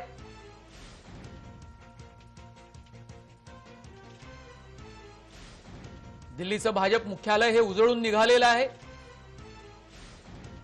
दिवाळीच्या सणाला अगदी काही मोजके काही दिवस उरले असताना बिहारमध्ये भाजपला हे यश मिळालं. जदयूपेक्षा भाजपला जास्त जागा मिळाल्या. त्यामुळे भाजपच्या कार्यकर्त्यांमध्ये उत्साह आहे. हाच उत्साह आपल्याला भाजपच्या मुख्यालयामध्ये एकत्रित झालेला पाहायला मिळतोय. भाजपासाठी आता लक्ष पश्चिम बंगालच्या निवडणुका आहे. या निवडणुकांच्या पार्श्वभूमीवर भाजपची काही वेगळी रणनीती असेल का, त्याचा उल्लेखही होऊ शकतो आजच्या मोदींच्या कार्यक्रमात. अर्थात रणनीती ही कुठल्याही पक्षाची ही काही भाषणात सांगितली जात नसली तरी त्याचा उल्लेख मात्र मोदी निश्चितपणे करतील. देशाच्या पंतप्रधानांचं स्वागत भाजपच्या राष्ट्रीय अध्यक्षांनी केलेलं आहे. मुख्यालयात स्वागत करताना आपण पाहिलं. जे.पी. नड्डा यांच्या चेहऱ्यावरही आनंद दिसतोय. पंतप्रधानांचं स्वागत करताना त्यांना सोबत घेऊन व्यासपीठाकडे ते जात आहेत. एक आगळा वेगळा कार्यक्रम या कोरोनाच्या पार्श्वभूमीवर सुद्धा भाजपमध्ये दिसतो आहे. हात उंचावून अभिवादन करतायत भाजपच्या कार्यकर्त्यांना. पुन्हा एकदा मोदी यांनी आपलं वर्चस्व प्रस्थापित केलेलं आहे. मधल्या काळामध्ये महाराष्ट्राचं सरकार हातून गेलं, त्यामुळे एक निराशा भाजपाच्या हातात जरूर लागली होती. मात्र देशांतर्गत झालेल्या पोटनिवडणुकांमध्ये भाजपची सरशी झाली आहे. मध्य प्रदेशमध्ये जास्त जागा त्यांच्या जिंकून आल्या. सरकार स्थिरावलं आहे. कोणताही धोका सरकारसमोर नाही. आणि आता बिहारच्या निवडणुकीत त्यांना यशही मिळालं. तेजस्वी प्रताप, तेजस्वी यादव यांना जास्त जागा मिळतील असं बोललं जात होतं. मात्र रालोआनं आघाडी घेतली. रालोआचं सरकार तिथे ते नितीश कुमार मुख्यमंत्री असणार आहेत. कोणतीही शंका आता उरलेली नाही. नितीश कुमार यांच्या जदयूला जागा जरी कमी मिळाल्या असल्या तरी पंतप्रधान तेच राहणार आहेत.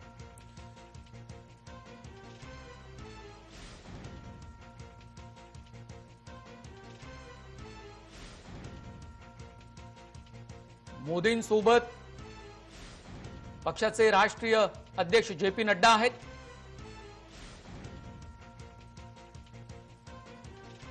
व्यासपीठावर केंद्रीय गृहमंत्री अमित शहा दिसतायत.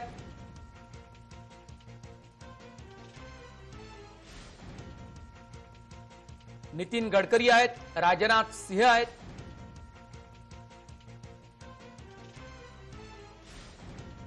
महत्वाचे त्यांचे मंत्रिमंडळातले ज्येष्ठ सहकारी त्यांच्या सोबत व्यासपीठावर आहे.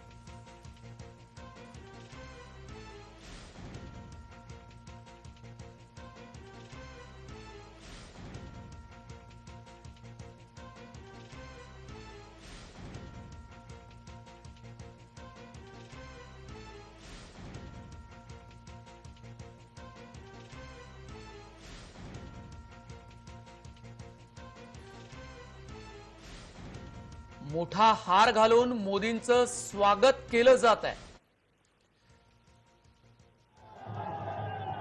जे.पी. नड्डा, अमित शहा, राजनाथ सिंग नरेंद्र मोदी सोबत आहेत. नरेंद्र मोदी विजयी जल्लोत्सव जनता पार्टी, भारत माता की, भारत माता की. तसं म्हटलं तर भाजपाच्या कार्यकर्त्यांसाठी हा सोहळा अत्यंत महत्वाचा आहे. प्रधानमंत्री जी हैं, मैं कोरोनामुळे कोणत्याही मोठ्या कार्यक्रमाचं आयोजन करता येत नव्हतं. माननीय जे.पी. नड्डा जी से निवेदन करूंगा कि यहाँ पे कार्यकर्ताओं को और देश भर के करोड़ों कार्यकर्ताओं जनता आज सुन रही है, उनको जे.पी. नड्डा प्रस्तावना करणार आहेत. बोलतायत जे.पी. नड्डा. भाजपाचे राष्ट्रीय अध्यक्ष जे.पी. नड्डा यांनी मोदी यांचं स्वागत केलं. व्यासपीठावर सर्वच महत्वाचे नेते आपल्याला दिसत आहेत. जे.पी. नड्डा हे बोलायला उभे राहिलेत. नितीन गडकरी यांचीही व्यासपीठावर आवर्जून उपस्थिती आहे.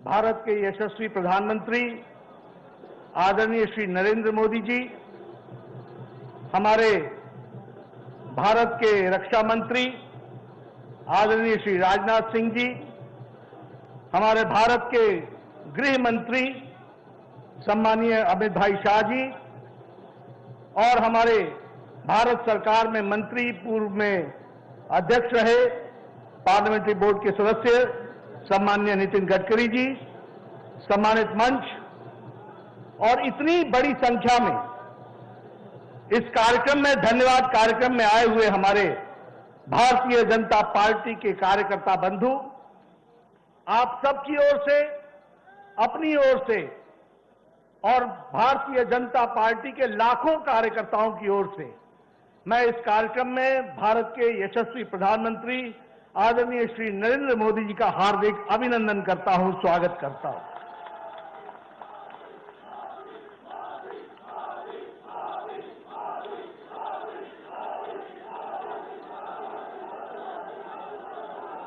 यह अभिनंदन आदरणीय प्रधानमंत्री जी का लाखों करोड़ों कार्यकर्ता की ओर से, जहां मैं वंदन करता हूं, अभिनंदन करता हूं, वहीं जो उन्होंने अथक प्रयास देश और समाज को आगे बढ़ाने के लिए किया है, वह सच में देश को एक नई दृष्टि और दिशा देने वाला है।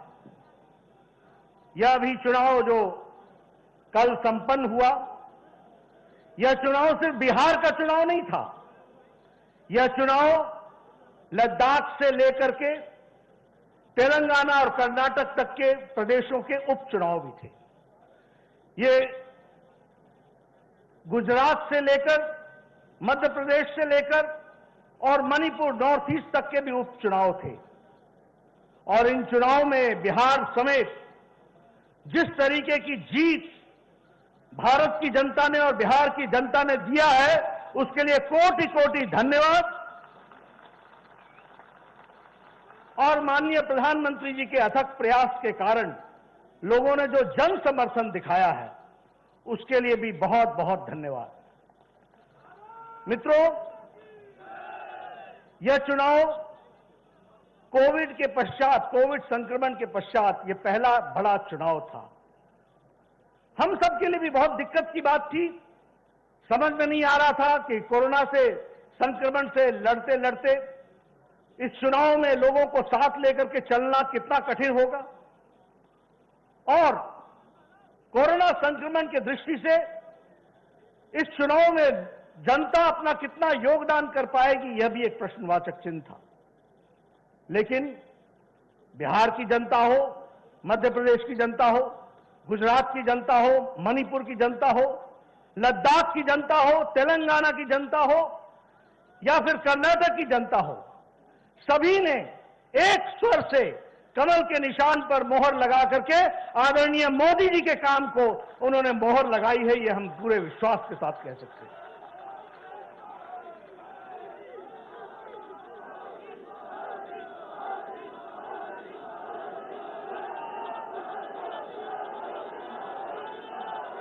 मित्रों, यह कोरोना का संक्रमण इसने बड़े शक्तिशाली देश को भी, उनके नेतृत्व पर भी प्रश्न खड़े किए। इस कोरोना के संक्रमण ने शक्तिशाली देश के भी स्वास्थ्य व्यवस्थाओं को असहाय देखा। लेकिन प्रधानमंत्री मोदी जी का 130 करोड़ के देश को जो नेतृत्व कोरोना के संक्रमण में मिला, और आपने जो टाइमली और बोल्ड डिसीजन लेकर लॉकडाउन लगाया, भारत की 130 करोड़ की जनता का बचाव किया गया, यह हम सब लोग जानते हैं।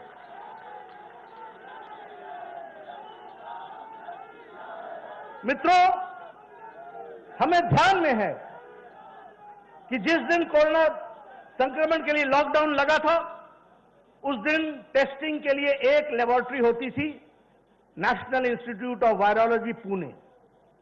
लॉकडाउन के समय प्रधानमंत्री मोदी जी ने देश को तैयार किया, और आज मैं गौरव के साथ कह सकता हूं कि 1650 टेस्टिंग लेबोरेटरीज यहां देश में खड़ी हैं।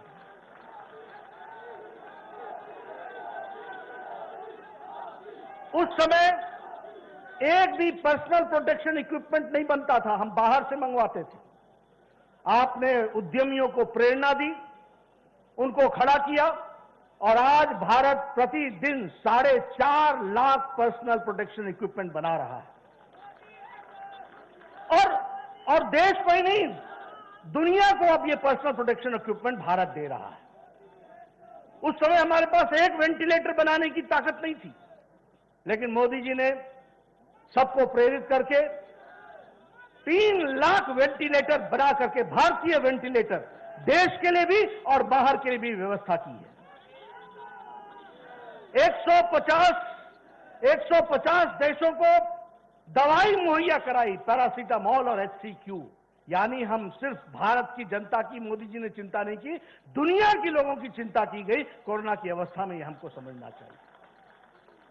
मित्रों, उसी तरीके से अगर हम जन कल्याण नीतियों को देखें तो जो आपने प्रधानमंत्री गरीब कल्याण पैकेज दिया, ये छोटी घटना नहीं है। और यूएन के सेक्रेटरी जनरल ने भी और WHO के डायरेक्टर जनरल ने भी कहा कि प्राइम मिनिस्टर मोदी जी ने स्वास्थ्य के साथ साथ आर्थिक विषयों की भी निराकरण किया है और लोगों को उसमें अपने साथ शामिल करके उनके बचाव का काम किया। ये गरीब कल्याण पैकेज 1,70,00,000 का 80 करोड़ की जनता को मार्च महीने से लेकर छठ और दिवाली तक 5 किलो चावल, 5 किलो गेहूं या 1 किलो दाल की व्यवस्था की गई ताकि उनका चूल्हा जल सके। 8 करोड़ बहनों को 3 महीने के लिए गैस का सिलेंडर मुफ्त दिया गया ताकि उनका चूल्हा जल सके। 20 करोड़ बहनों के खाते में सीधा 500 रुपए पहुंचाकर उनके खाने की चूल्हे की व्यवस्था हो सके, इस काम को किया गया। और उसी तरीके से आत्मनिर्भर भारत और आत्मनिर्भर भारत का रूप देखा आत्मनिर्भर बिहार, और बिहार की जनता ने मोदी जी के इस काम के लिए मोहर लगाई। इस बात को हमको समझना चाहिए। ये सीमांचल से लेकर के मखाने का उद्योग से लेकर और पशुपालन का विषय लेकर के और मत्स्य पालन का विषय को लेकर जो आत्मनिर्भर बनाने का काम शुरू किया है, उस पर भी बिहार की जनता ने अपनी मोहर लगाई है। उसी तरीके से पहली बार मोदी जी ने एक बिहार की जनता के सामने जो वायदा किया था 3 साल पहले कि हम 1,25,00,000 करोड़ का पैकेज देंगे, और हम सबको ध्यान में होगा कि मोदी जी ने पाई का हिसाब दिया 1,25,00,000 और उसके बाद 40,000 करोड़ और बिहार को दिए। ये भी उसमें से निकल करके आया। और रोड का इंफ्रास्ट्रक्चर, उसी तरीके से all India institute of medical sciences, उसी तरीके से 11 मेडिकल कॉलेज, उसी तरीके से 54,000 करोड़ रुपए हाईवेज के लिए, 13,000 करोड़ रुपए सड़कों के लिए नया जाल बिछाया गया। और डबल इंजन की सरकार को फिर से बिहार के लोगों ने मोहर लगाई, और जो मोदी जी ने खर्च यहां से भेजा वो नीतीश कुमार जी ने वहां लगाने का प्रयास किया। इसलिए मित्रों, यह चुनाव जन कल्याण नीतियों को मोदी जी ने जिस तरीके से आगे बढ़ाया और बिहार की जनता में गुंडा राज के बजाय विकास राज को पसंद किया, इसको भी हमको ध्यान में रखना चाहिए। और इसलिए विकास की नई बहार के लिए आशाओं के साथ, आकांक्षाओं के साथ बिहार की जनता ने भी और देश के उपचुनाव की जनता ने भी अपने मोहर लगाई और भारतीय जनता पार्टी को चुना है। मैं अपनी ओर से और अपने सभी साथियों की ओर से मैं यहां बताना चाहता हूं, कुछ ही दिन पहले लद्दाख के ऑटोनॉमस हिल डेवलपमेंट काउंसिल का चुनाव हुआ। वहां भी भारतीय जनता पार्टी जीत करके आई, धारा 370 भी वहां मोहर लगी और यूनियन टेरिटरी लद्दाख ने भी अपना पूरा योगदान किया। इसलिए मित्रों, भारतीय जनता पार्टी आदरणीय मोदी जी के नेतृत्व में चुनाव पर चुनाव जीतती गई है, और चुनाव जीतने के साथ साथ लोगों के कल्याणकारी नीतियों को जो उन्होंने आगे बढ़ाया है, उस पर जनता ने विश्वास व्यक्त किया है। इस बार का चुनाव बिहार में हमें देखने को मिला किस तरीके से चुनाव को सच्चाई को दबा करके, गलत बातों को आगे ला करके वहां की जनता को गुमराह करने की कोशिश की गई। लेकिन वहां की जनता ने बाहुबल को नकार दिया और विकास बल को मोहर लगाई। उन्होंने लूट राज को नकार दिया और डीबीटी राज को मोहर लगाई। उन्होंने लालटेन युग को नकार दिया और एलईडी युग का मोदी जी का उसको उन्होंने स्वीकार किया। इसलिए मित्रों, मैं आपके और प्रधानमंत्री जी के बीच में ज्यादा देर नहीं रहूंगा। हम सब लोग उनकी बातों को सुनने के लिए आतुर हैं, तत्पर हैं, और उनको मैं विश्वास दिलाना चाहता हूं कि भारतीय जनता पार्टी, अभी मैं सिर्फ संक्रमण काल में ही आपने जो हम लोग को दिशा दी, सेवा ही संगठन है। भारतीय जनता पार्टी का एक एक कार्यकर्ता, जब सारा देश लॉकडाउन था, जब सारी पार्टियां लॉकडाउन थी, तब आपने भारतीय जनता पार्टी को प्रेरणा दी और सबसे बड़ी पार्टी के कार्यकर्ता, एक एक कार्यकर्ता लग करके हम लोगों ने कोरोना संक्रमण में सेवा ही संगठन पे काम किया है। मैं आपको विश्वास दिलाता हूं आदरणीय प्रधानमंत्री जी, जिस रुचि के साथ आप देश की सेवा कर रहे हैं, जिस मेहनत के साथ, और पार्टी को भी आप दृष्टि और दिशा दे रहे हैं, मैं पार्टी की ओर से आपको विश्वास दिलाना चाहता हूं कि पार्टी का एक एक कार्यकर्ता जो यहां उपस्थित है और जो चैनल से भी इस बात को सुन रहा है, एक एक कार्यकर्ता आपके बताए रास्ते पर चलकर भारत के उज्जवल भविष्य के लिए आपके नेतृत्व में आगे बढ़ेगा। इस बात का हम आपको विश्वास दिलाते हैं। मित्रों, बिहार के चुनाव में एक बात बहुत आई, काबा काबा काबा, और उसमें से निकला ई बा, बिहार में ई बा।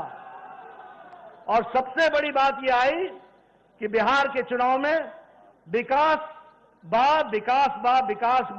और विकास के साथ विकास को वोट बा और लूट को और गुंडाराज को चोट बा।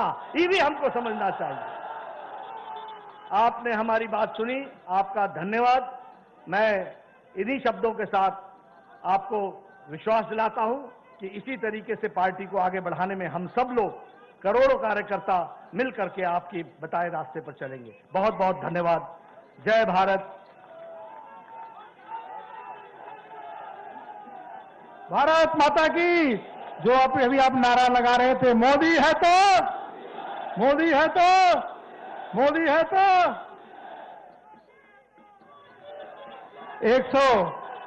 130 करोड़ देशवासियों के हृदय सम्राट, गांव गरीब किसानों के मसीहा, विश्व के सबसे लोकप्रिय नेता माननीय प्रधानमंत्री नरेंद्र मोदी जी से निवेदन करूंगा कि यहां पे कार्यकर्ताओं के साथ साथ करोड़ों देशवासी आपको सुनने के लिए आतुर हैं। कृपया संबोधित करें माननीय प्रधानमंत्री जी। तालियों के द्वारा मित्रों।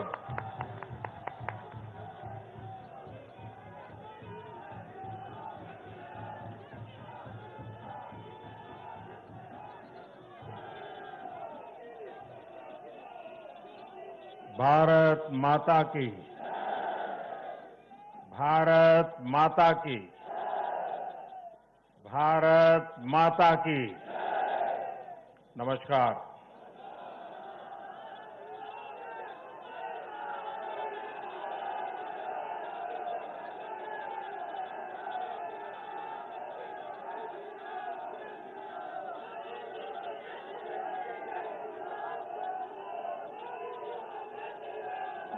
मैं आज आभार व्यक्त करता हूं महान देश की महान जनता का। मैं आज धन्यवाद अर्पित करता हूं देश के कोटि कोटि नागरिकों का। धन्यवाद इसलिए नहीं कि उन्होंने चुनावों में भारतीय जनता पार्टी को इतनी बड़ी सफलता दी है, इसके लिए तो वो हकदार है ही। धन्यवाद इसलिए क्योंकि लोकतंत्र के इस महान पर्व को हम सभी ने मिलकर बहुत उत्साह से मनाया है। चुनाव भले ही कुछ सीटों पर हुआ हो, कुछ क्षेत्रों में हुआ हो, लेकिन कल सुबह से लेकर देर रात तक पूरे देश की नजरें टीवी पर थी, ट्विटर पर थी, चुनाव आयोग की वेबसाइट पर थी। लोकतंत्र के प्रति हम भारतीयों की जो आस्था है, उसकी मिसाल पूरी दुनिया में कहीं नहीं मिलती।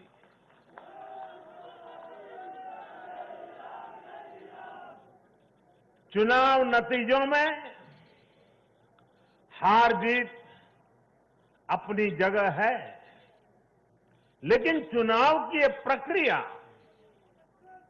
हर भारतीय के लिए गौरव का विषय है। इसलिए मैं पूरे देश को बधाई देता हूं, कोटि कोटि देशवासियों का धन्यवाद करता हूं। इस चुनावों को सफलतापूर्वक, शांतिपूर्वक संपन्न कराने के लिए चुनाव आयोग, देश के सुरक्षा बल और स्थानीय प्रशासन भी बधाई के पात्र है। कुछ चीजें तो हम देश में भूल गए हैं। आपको पता होगा, पहले जब चुनाव होते तो दूसरे दिन क्या खबर आती थी, हेडलाइन, इतने बूथ लूट लिए गए, इतने बूथ में रीपोलिंग होगा।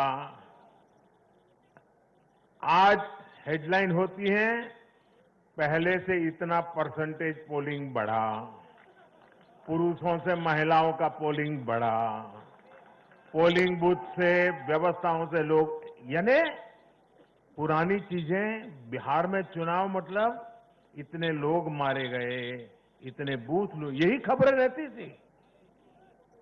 एक भी पोलिंग बूथ में रीपोलिंग न होना, शांतिपूर्ण मतदान होना, और कोरोना के कारण मतदान कम होगा, ये सारी आशंकाओं को जहां जहां चुनाव हुआ लोगों ने निरस्त कर दिया। यही तो देश की ताकत है।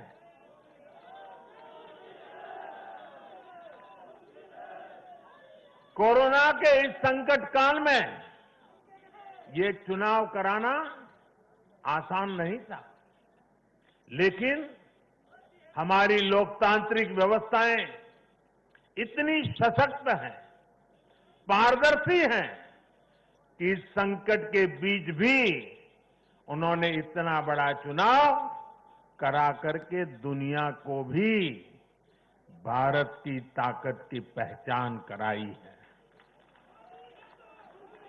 साथियों, इन चुनाव परिणामों में भाजपा को, एनडीए को अपार जन समर्थन मिला है। इसके लिए भारतीय जनता पार्टी के, एनडीए के लाखों कार्यकर्ता भाइयों बहनों को जितनी बधाई दूं उतनी कम है। मैं हर कार्यकर्ता को, उनके परिवारजनों को हृदय से बधाई देता हूं। ये चुनावी नतीजे भारतीय जनता पार्टी के हमारे राष्ट्रीय अध्यक्ष श्रीमान जेपी नड्डा जी की कुशलता और प्रभावी रणनीति का भी परिणाम है। नड्डा जी को जितनी बधाई दें,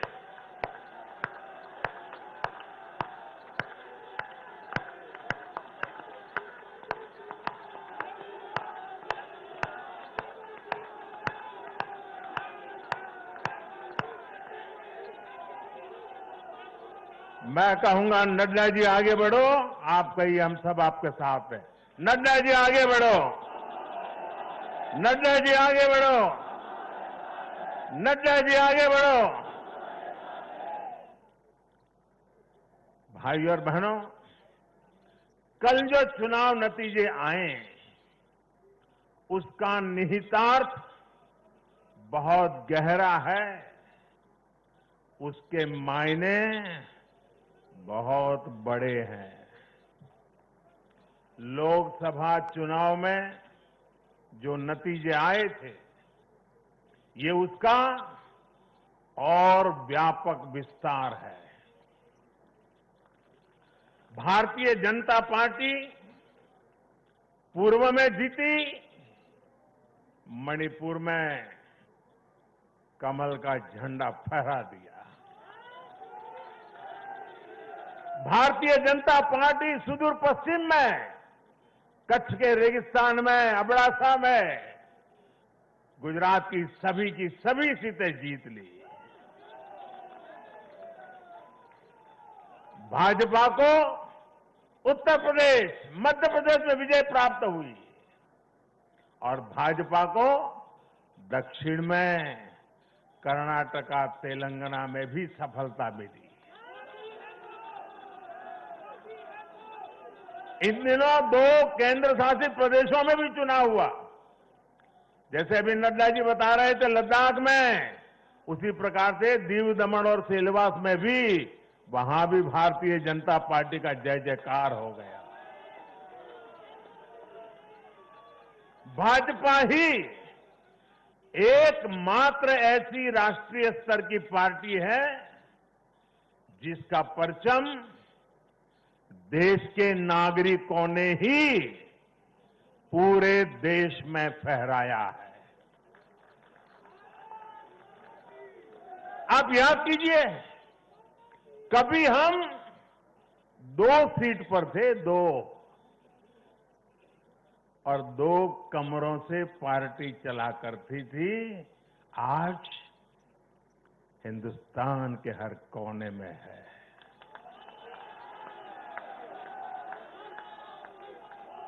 हर किसी के दिल में है।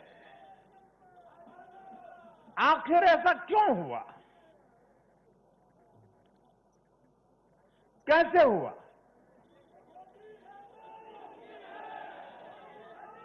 इसका उत्तर कल जो नतीजे आए हैं उसी में मिल जाता है। साथियों, भारत के लोग, 21वीं सदी के भारत के नागरिक बार बार अपना संदेश स्पष्ट कर रहे हैं। अब सेवा का मौका उसी को मिलेगा जो देश के विकास के लक्ष्य के साथ ईमानदारी से काम करेगा।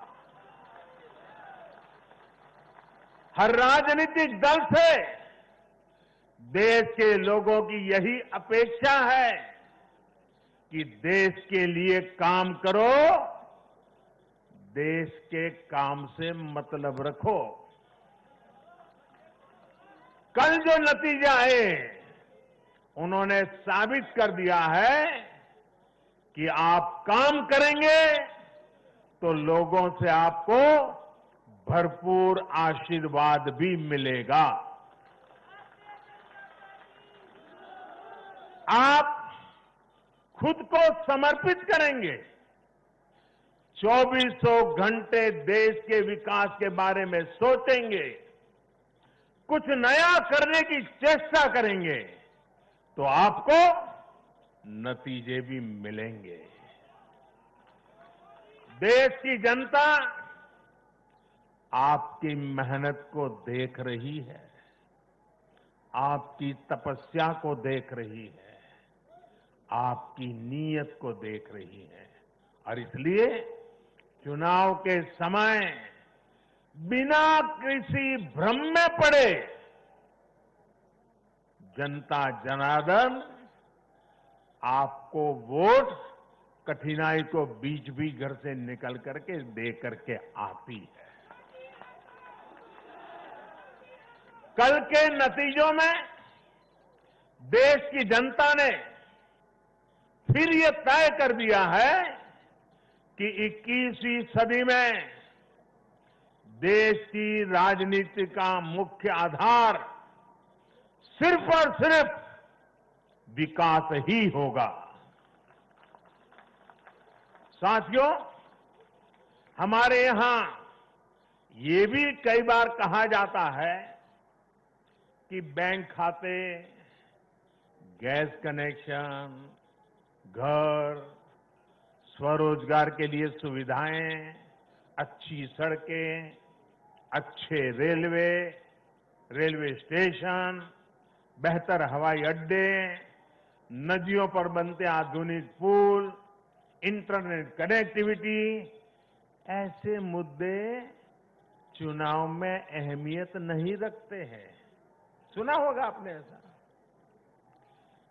जनता ऐसे लोगों को बार बार ये कह रही है कि असली मुद्दे यही है। देश का विकास, राज्य का विकास आज सबसे बड़ी कसौटी है और आने वाले समय में भी यही चुनाव का आधार रहने वाला है। जो लोग ये नहीं समझ रहे, इस बार भी उनकी जगह, क्या हुआ मालूम है ना,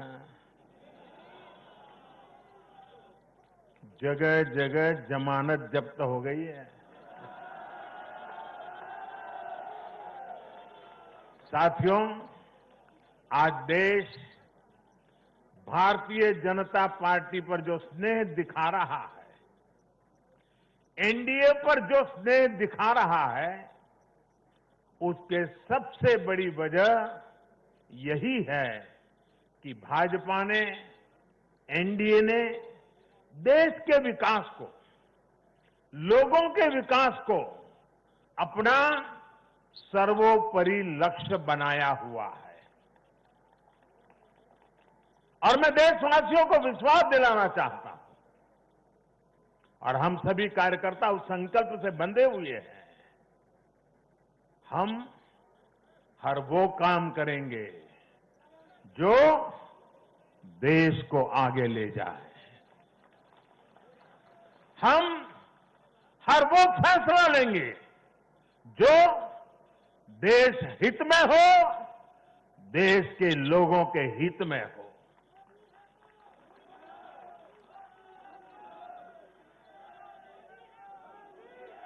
साथियों, आज भाजपा ही देश की एकमात्र राष्ट्रीय पार्टी है जिसमें गरीब, दलित, पीड़ित, शोषित, वंचित अपना प्रतिनिधित्व देखते हैं, अपना भविष्य देखते हैं। आज भाजपा ही देश की एकमात्र राष्ट्रीय पार्टी है जो समाज के हर वर्ग की आवश्यकताओं को समझती है, हर क्षेत्र की आवश्यकताओं को समझती है और उनके लिए काम कर रही है। आज भाजपा ही एकमात्र पार्टी है जो राष्ट्रीय आकांक्षाओं के साथ ही हर क्षेत्र के गौरव को भी उतने ही गर्व के साथ अपने साथ लेकर के चलती है। और इसलिए आज देश के नौजवानों को सबसे ज्यादा भरोसा किसी पर है तो वो भाजपा है।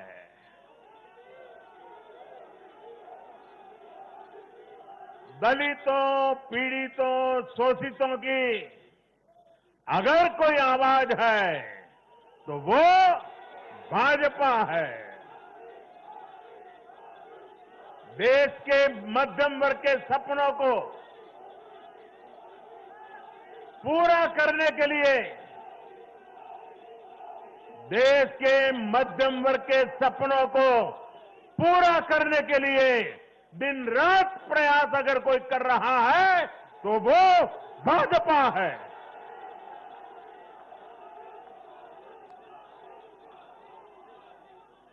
महिलाओं के सशक्तिकरण के लिए, उनकी गरिमा, उनका गौरव सुनिश्चित करने के लिए जिस पार्टी पर भरोसा किया जा रहा है तो वो भाजपा है। आर्थिक सुधार हो, कृषि सुधार हो या फिर देश की सुरक्षा, शिक्षा की बात हो, नई व्यवस्थाओं की बात हो या फिर किसानों श्रमिकों का हित, ये भाजपा ही है जिस पर देश आज सबसे ज्यादा भरोसा कर रहा है। ये भरोसा भाजपा के लिए, मेरे लिए, आपके प्रधान सेवक के लिए बहुत बड़ी पूंजी है। ये भरोसा, ये हमारी सबसे बड़ी पूंजी है। साथियों, ये भाजपा ही है जिसके लिए लोगों का आशीर्वाद और जनता जनार्दन का स्नेह निरंतर बढ़ता जा रहा है। लोकसभा चुनाव में पार्टी ने पहले से और ज्यादा सीटें जीतकर सरकार में अपनी वापसी की। बिहार में 3 बार सरकार में रहने के बाद भाजपा ही एकमात्र पार्टी है जिसकी सीटों में वृद्धि हुई है। गुजरात में भाजपा 90 के दशक से है और वहां भी इन उपचुनावों में पार्टी ने सभी सीटें जीतकर दिखाई है। मध्य प्रदेश में भी भाजपा ने सीटें जोड़ी हैं, जबकि वहां भी हमारी सरकार इतने वर्षों से सत्ता में है। यानी देश के लोग भाजपा को ही बार बार मौका दे रहे हैं। भाजपा पर ही सबसे ज्यादा विश्वास कर रहे हैं। साथियों, भाजपा की सफलता के पीछे उसका गवर्नेंस के बारे में सोचते हैं तो भाजपा के बारे में भी सोचते हैं। भाजपा सरकारों की पहचान ही गुड गवर्नेंस से कैसे स्थितियां बदल जाती हैं, बड़ी से बड़ी आपदाओं का सामना करने में इसे मदद मिलती है। और ये हमने कोरोना के इस काल में भी देखा है। जब कोरोना आया तो ये संकट कितना बड़ा है, इसका अंदाजा बड़े बड़े एक्सपर्ट और वैज्ञानिक भी नहीं लगा पाए थे। दुनिया में ऐसा कोई नहीं है जिसे कोरोना ने प्रभावित न किया हो, लेकिन कोरोना के खिलाफ जैसी लड़ाई भारत ने लड़ी, वैसी संभवतः कहीं नहीं लड़ी गई। जनता कर्फ्यू से लेकर अभी तक जिस तरह इस महामारी का मुकाबला किया गया, इन चुनाव नतीजों ने उसे भी अपना समर्थन दिया है। कोरोना काल में समर्थन दिया है। कोरोना काल में गरीब को राशन से लेकर रोजगार तक के लिए जिस स्तर पर भारत में प्रयास हुए हैं, ये उसका समर्थन है। कोरोना काल में बचाया गया एक एक जीवन भारत की सफलता की कहानी है। साथियों, मुझे पता है आप लोग और खास करके मीडिया के साथी बार बार सोच रहे होंगे कि मोदी ये लंबा लंबा बोल रहा है, लेकिन बिहार पर भी तो कुछ बोलूं। बिहार पर भी जरा विस्तार से बात करूं। बिहार तो सबसे खास है।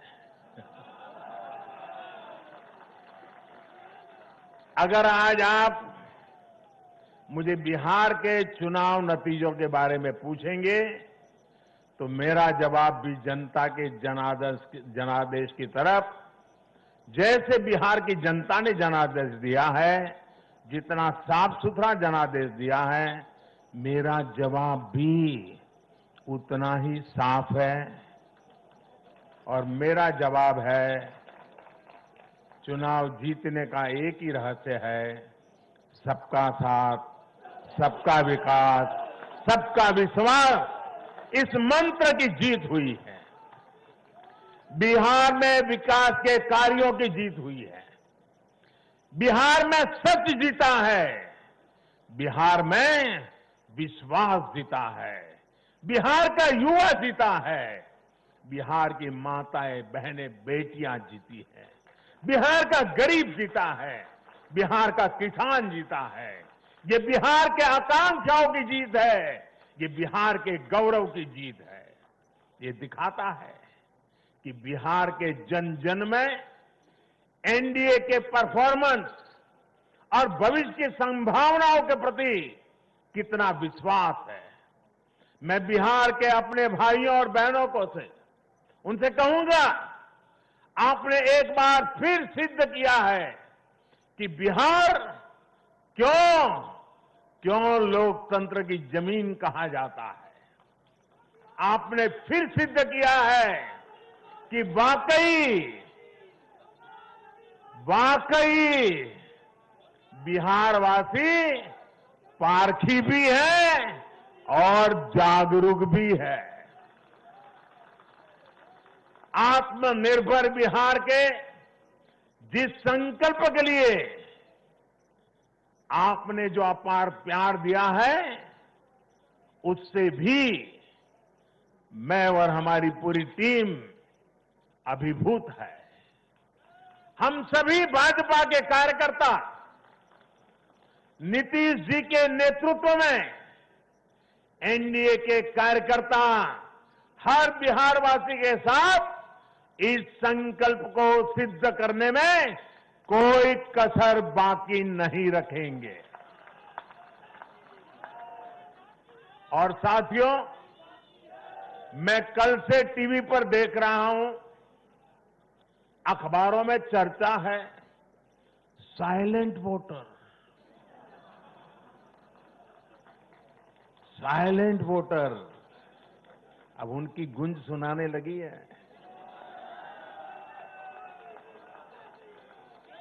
बीजेपी के पास साइलेंट वोटर्स का एक ऐसा वर्ग है जो उसे बार बार वोट दे रहा है,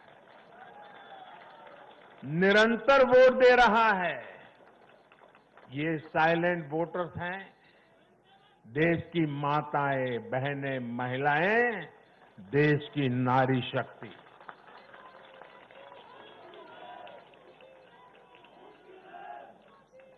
ग्रामीण इलाकों से लेकर शहरी इलाकों तक महिला वोटर ही भाजपा की सबसे बड़ी साइलेंट वोटर का समूह बन गया है।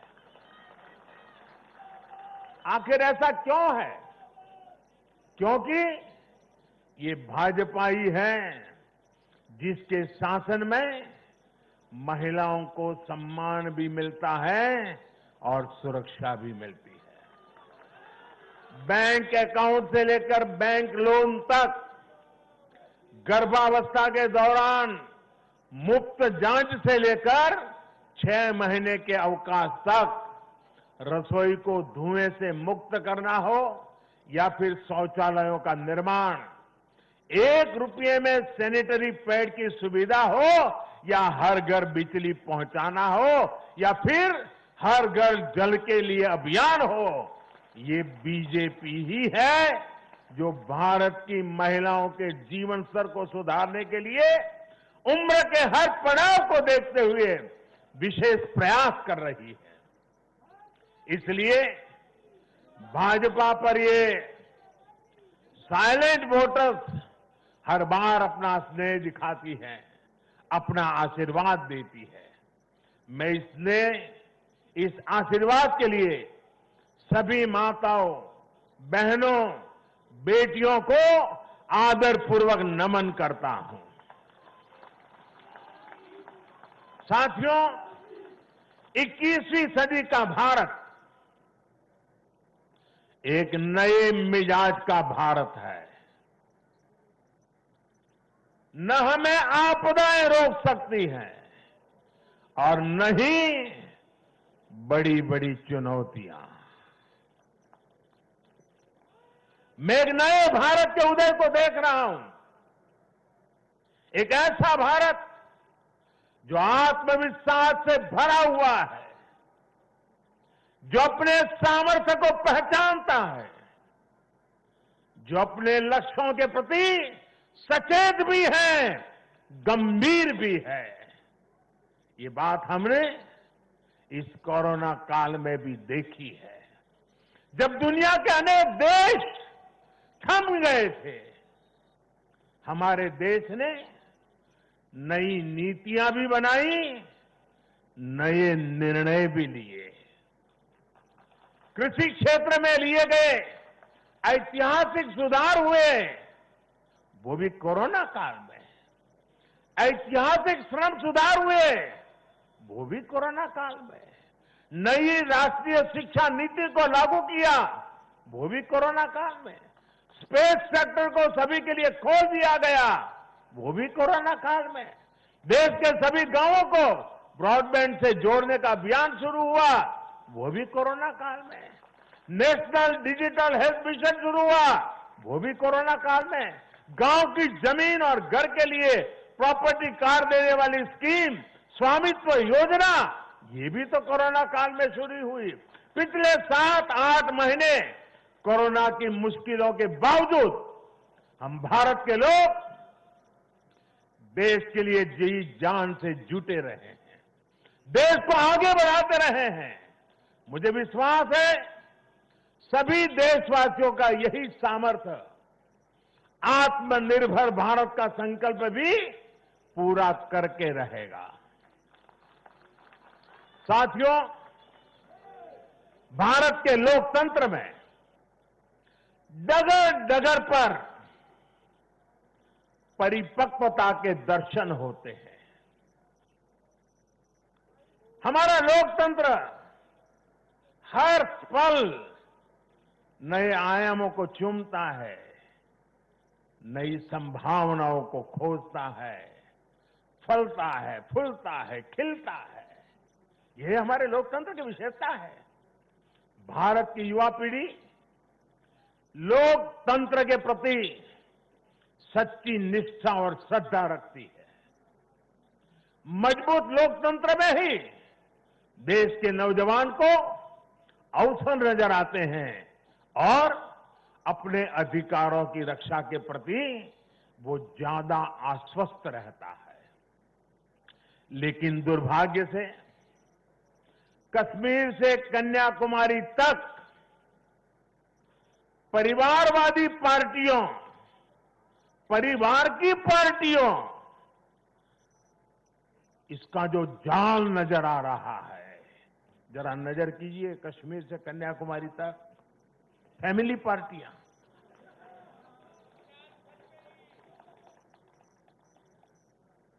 ये पार्टियों का जाल लोकतंत्र के लिए खतरा बनता जा रहा है। और ये बात देश का युवा भली भांति जानता है। परिवार की पार्टियां या परिवारवादी पार्टियां लोकतंत्र के लिए सबसे बड़ा खतरा है। दुर्भाग्य से देश की एक राष्ट्रीय स्तर की पार्टी अनेक दशकों तक देश में नेतृत्व करने वाली पार्टी, वो भी एक परिवार के चुंगाल में फंस गई है, परिवार की पार्टी बन के रह गई है। ऐसे में भारतीय जनता पार्टी का दायित्व और बढ़ जाता है। हमें अपनी पार्टी में भीतर के लोकतंत्र को मजबूत बनाए रखना है। हमें अपनी पार्टी को जीवंत लोकतंत्र का जीता जागता उदाहरण बनाना है। और तभी तो देश का प्रधानमंत्री मंच से कह सकता है, नड्डा जी आगे बढ़ो, हम तुम्हारे साथ। यही तो पार्टी के लोकतंत्र की ताकत है। पार्टी हर कार्यकर्ता और हर नागरिक के लिए अवसरों का एक बेहतरीन मंच बने, जहां प्रतिभा के साथ न्याय हो और परिश्रम को पुरस्कार मिले। मैं देश के युवाओं को, जिनके दिल में राष्ट्रहित सर्वोपरि है, जिनमें लोकतंत्र के लिए प्रतिबद्धता है, ऐसे युवाओं को निमंत्रित करता हूं।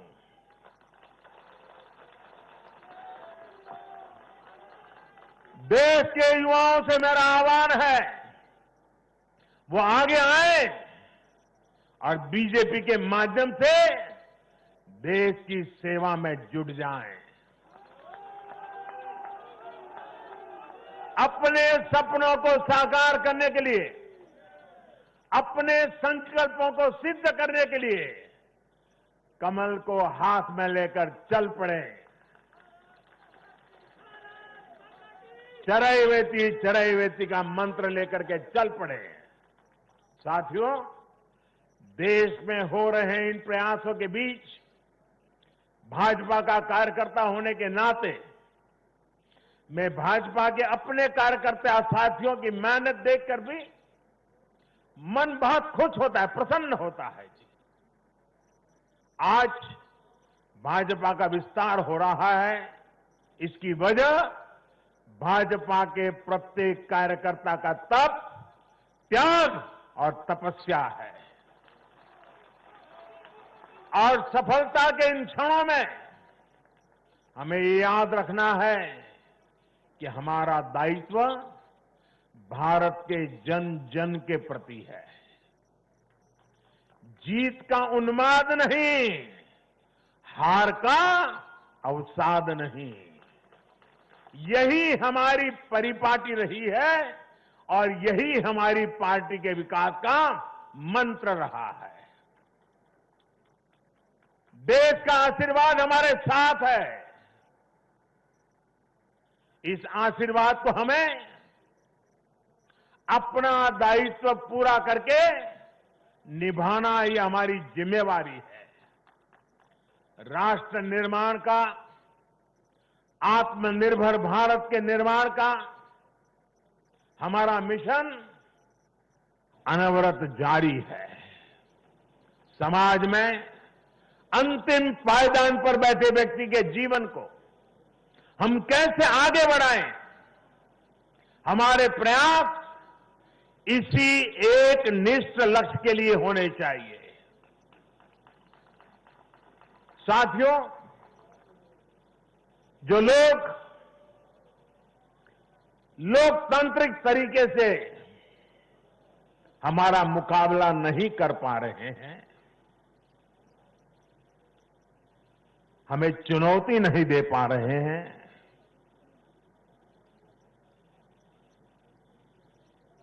ऐसे कुछ लोगों ने रास्ता अपनाया है भारत के कार्यकर्ताओं की हत्या करने का। देश के कुछ हिस्सों में उनको लगता है कि भारतीय जनता पार्टी के कार्यकर्ताओं को मौत के घाट उतार करके वे अपने मंसूबे पूरे कर लेंगे। मैं उन सब से आग्रहपूर्वक समझाने का प्रयास भी करता हूं। मुझे चेतावनी देने की जरूरत नहीं है, क्योंकि वो काम जनता जनार्दन करेगी।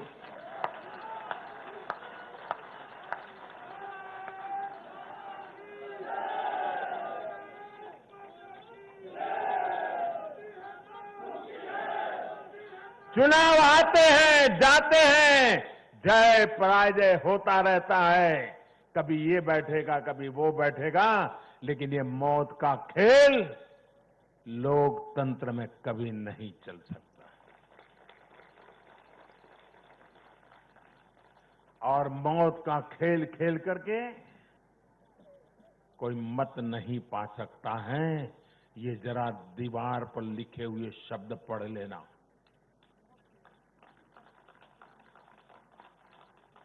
और इसलिए मेरे साथियों, हम लोकतंत्र को समर्पित है। देश ने हम पर जो भरोसा रखा है, उस भरोसे को पूर्ण करने के लिए हम प्रतिबद्ध हैं। हमारी तरफ से हमारे इरादों पर कोई शक नहीं कर सकता। हमारे प्रयासों के प्रति कभी कोई निराश नहीं होता है। हम प्रयास करते रहेंगे, अविरत करते रहेंगे, जनता जनार्दन के लिए करेंगे, मां भारती के एक एक संतान के लिए करेंगे।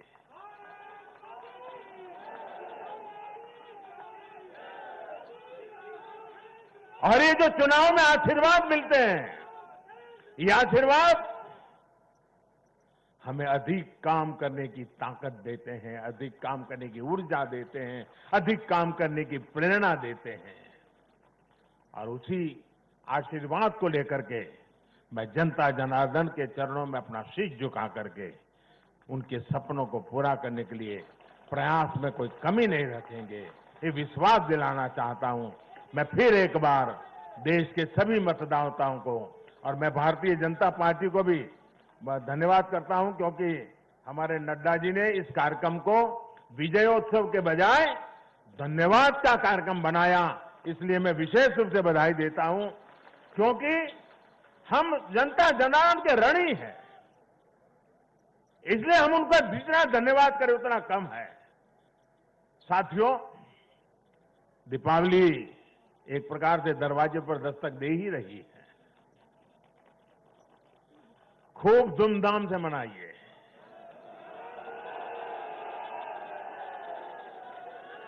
अपना ध्यान रखिए और अपनों का भी ध्यान रखिए। कोरोना से भी सतर्क रहिए। और एक बात हम भाजपा वाले सिर्फ करें ऐसा नहीं, देश का हर व्यक्ति करें। और एक दिवाली के लिए नहीं, आने वाले हर समय के लिए अब हमारा मंत्र है vocal for vocal for vocal for vocal for vocal for vocal for vocal for, ये गूंजना चाहिए। हमें लोकल चीजों पर, हमारे लोगों का जिसमें पसीना है, जिसमें हमारे देश की मिट्टी की सुगंध है, जिसमें हमारे देश के नौजवान की टैलेंट है, जिसमें हमारे देश के उज्जवल भविष्य के सपने हैं, ऐसी हर भारत में बनी हुई चीज, इस पर हम आग्रही बने, लोकल के लिए आग्रही बने हैं। देखिए, देश में दुनिया के कोई देश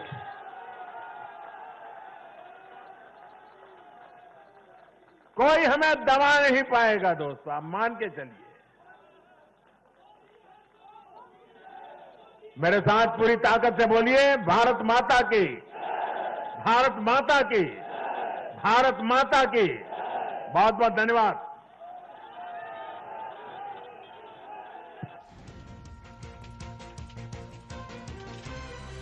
सूडाचं राजकारण करणाऱ्यांना मोदी यांनी इशारा दिला, जे लोकशाही मार्गाने भाजपाशी लढू शकत नाही ते भाजपाच्या कार्यकर्त्यांचा बळी घेतील. रक्तरंजित राजकारणाचा मार्ग घातक असल्याचं पंतप्रधान नरेंद्र मोदी यांनी म्हटलं. सूडाचं राजकारण करणाऱ्यांना मोदी यांचं आवाहन. देशासाठी घराणेशाहीचं राजकारण सगळ्यात घातक असल्याचं नरेंद्र मोदी यांचं म्हणणं आहे.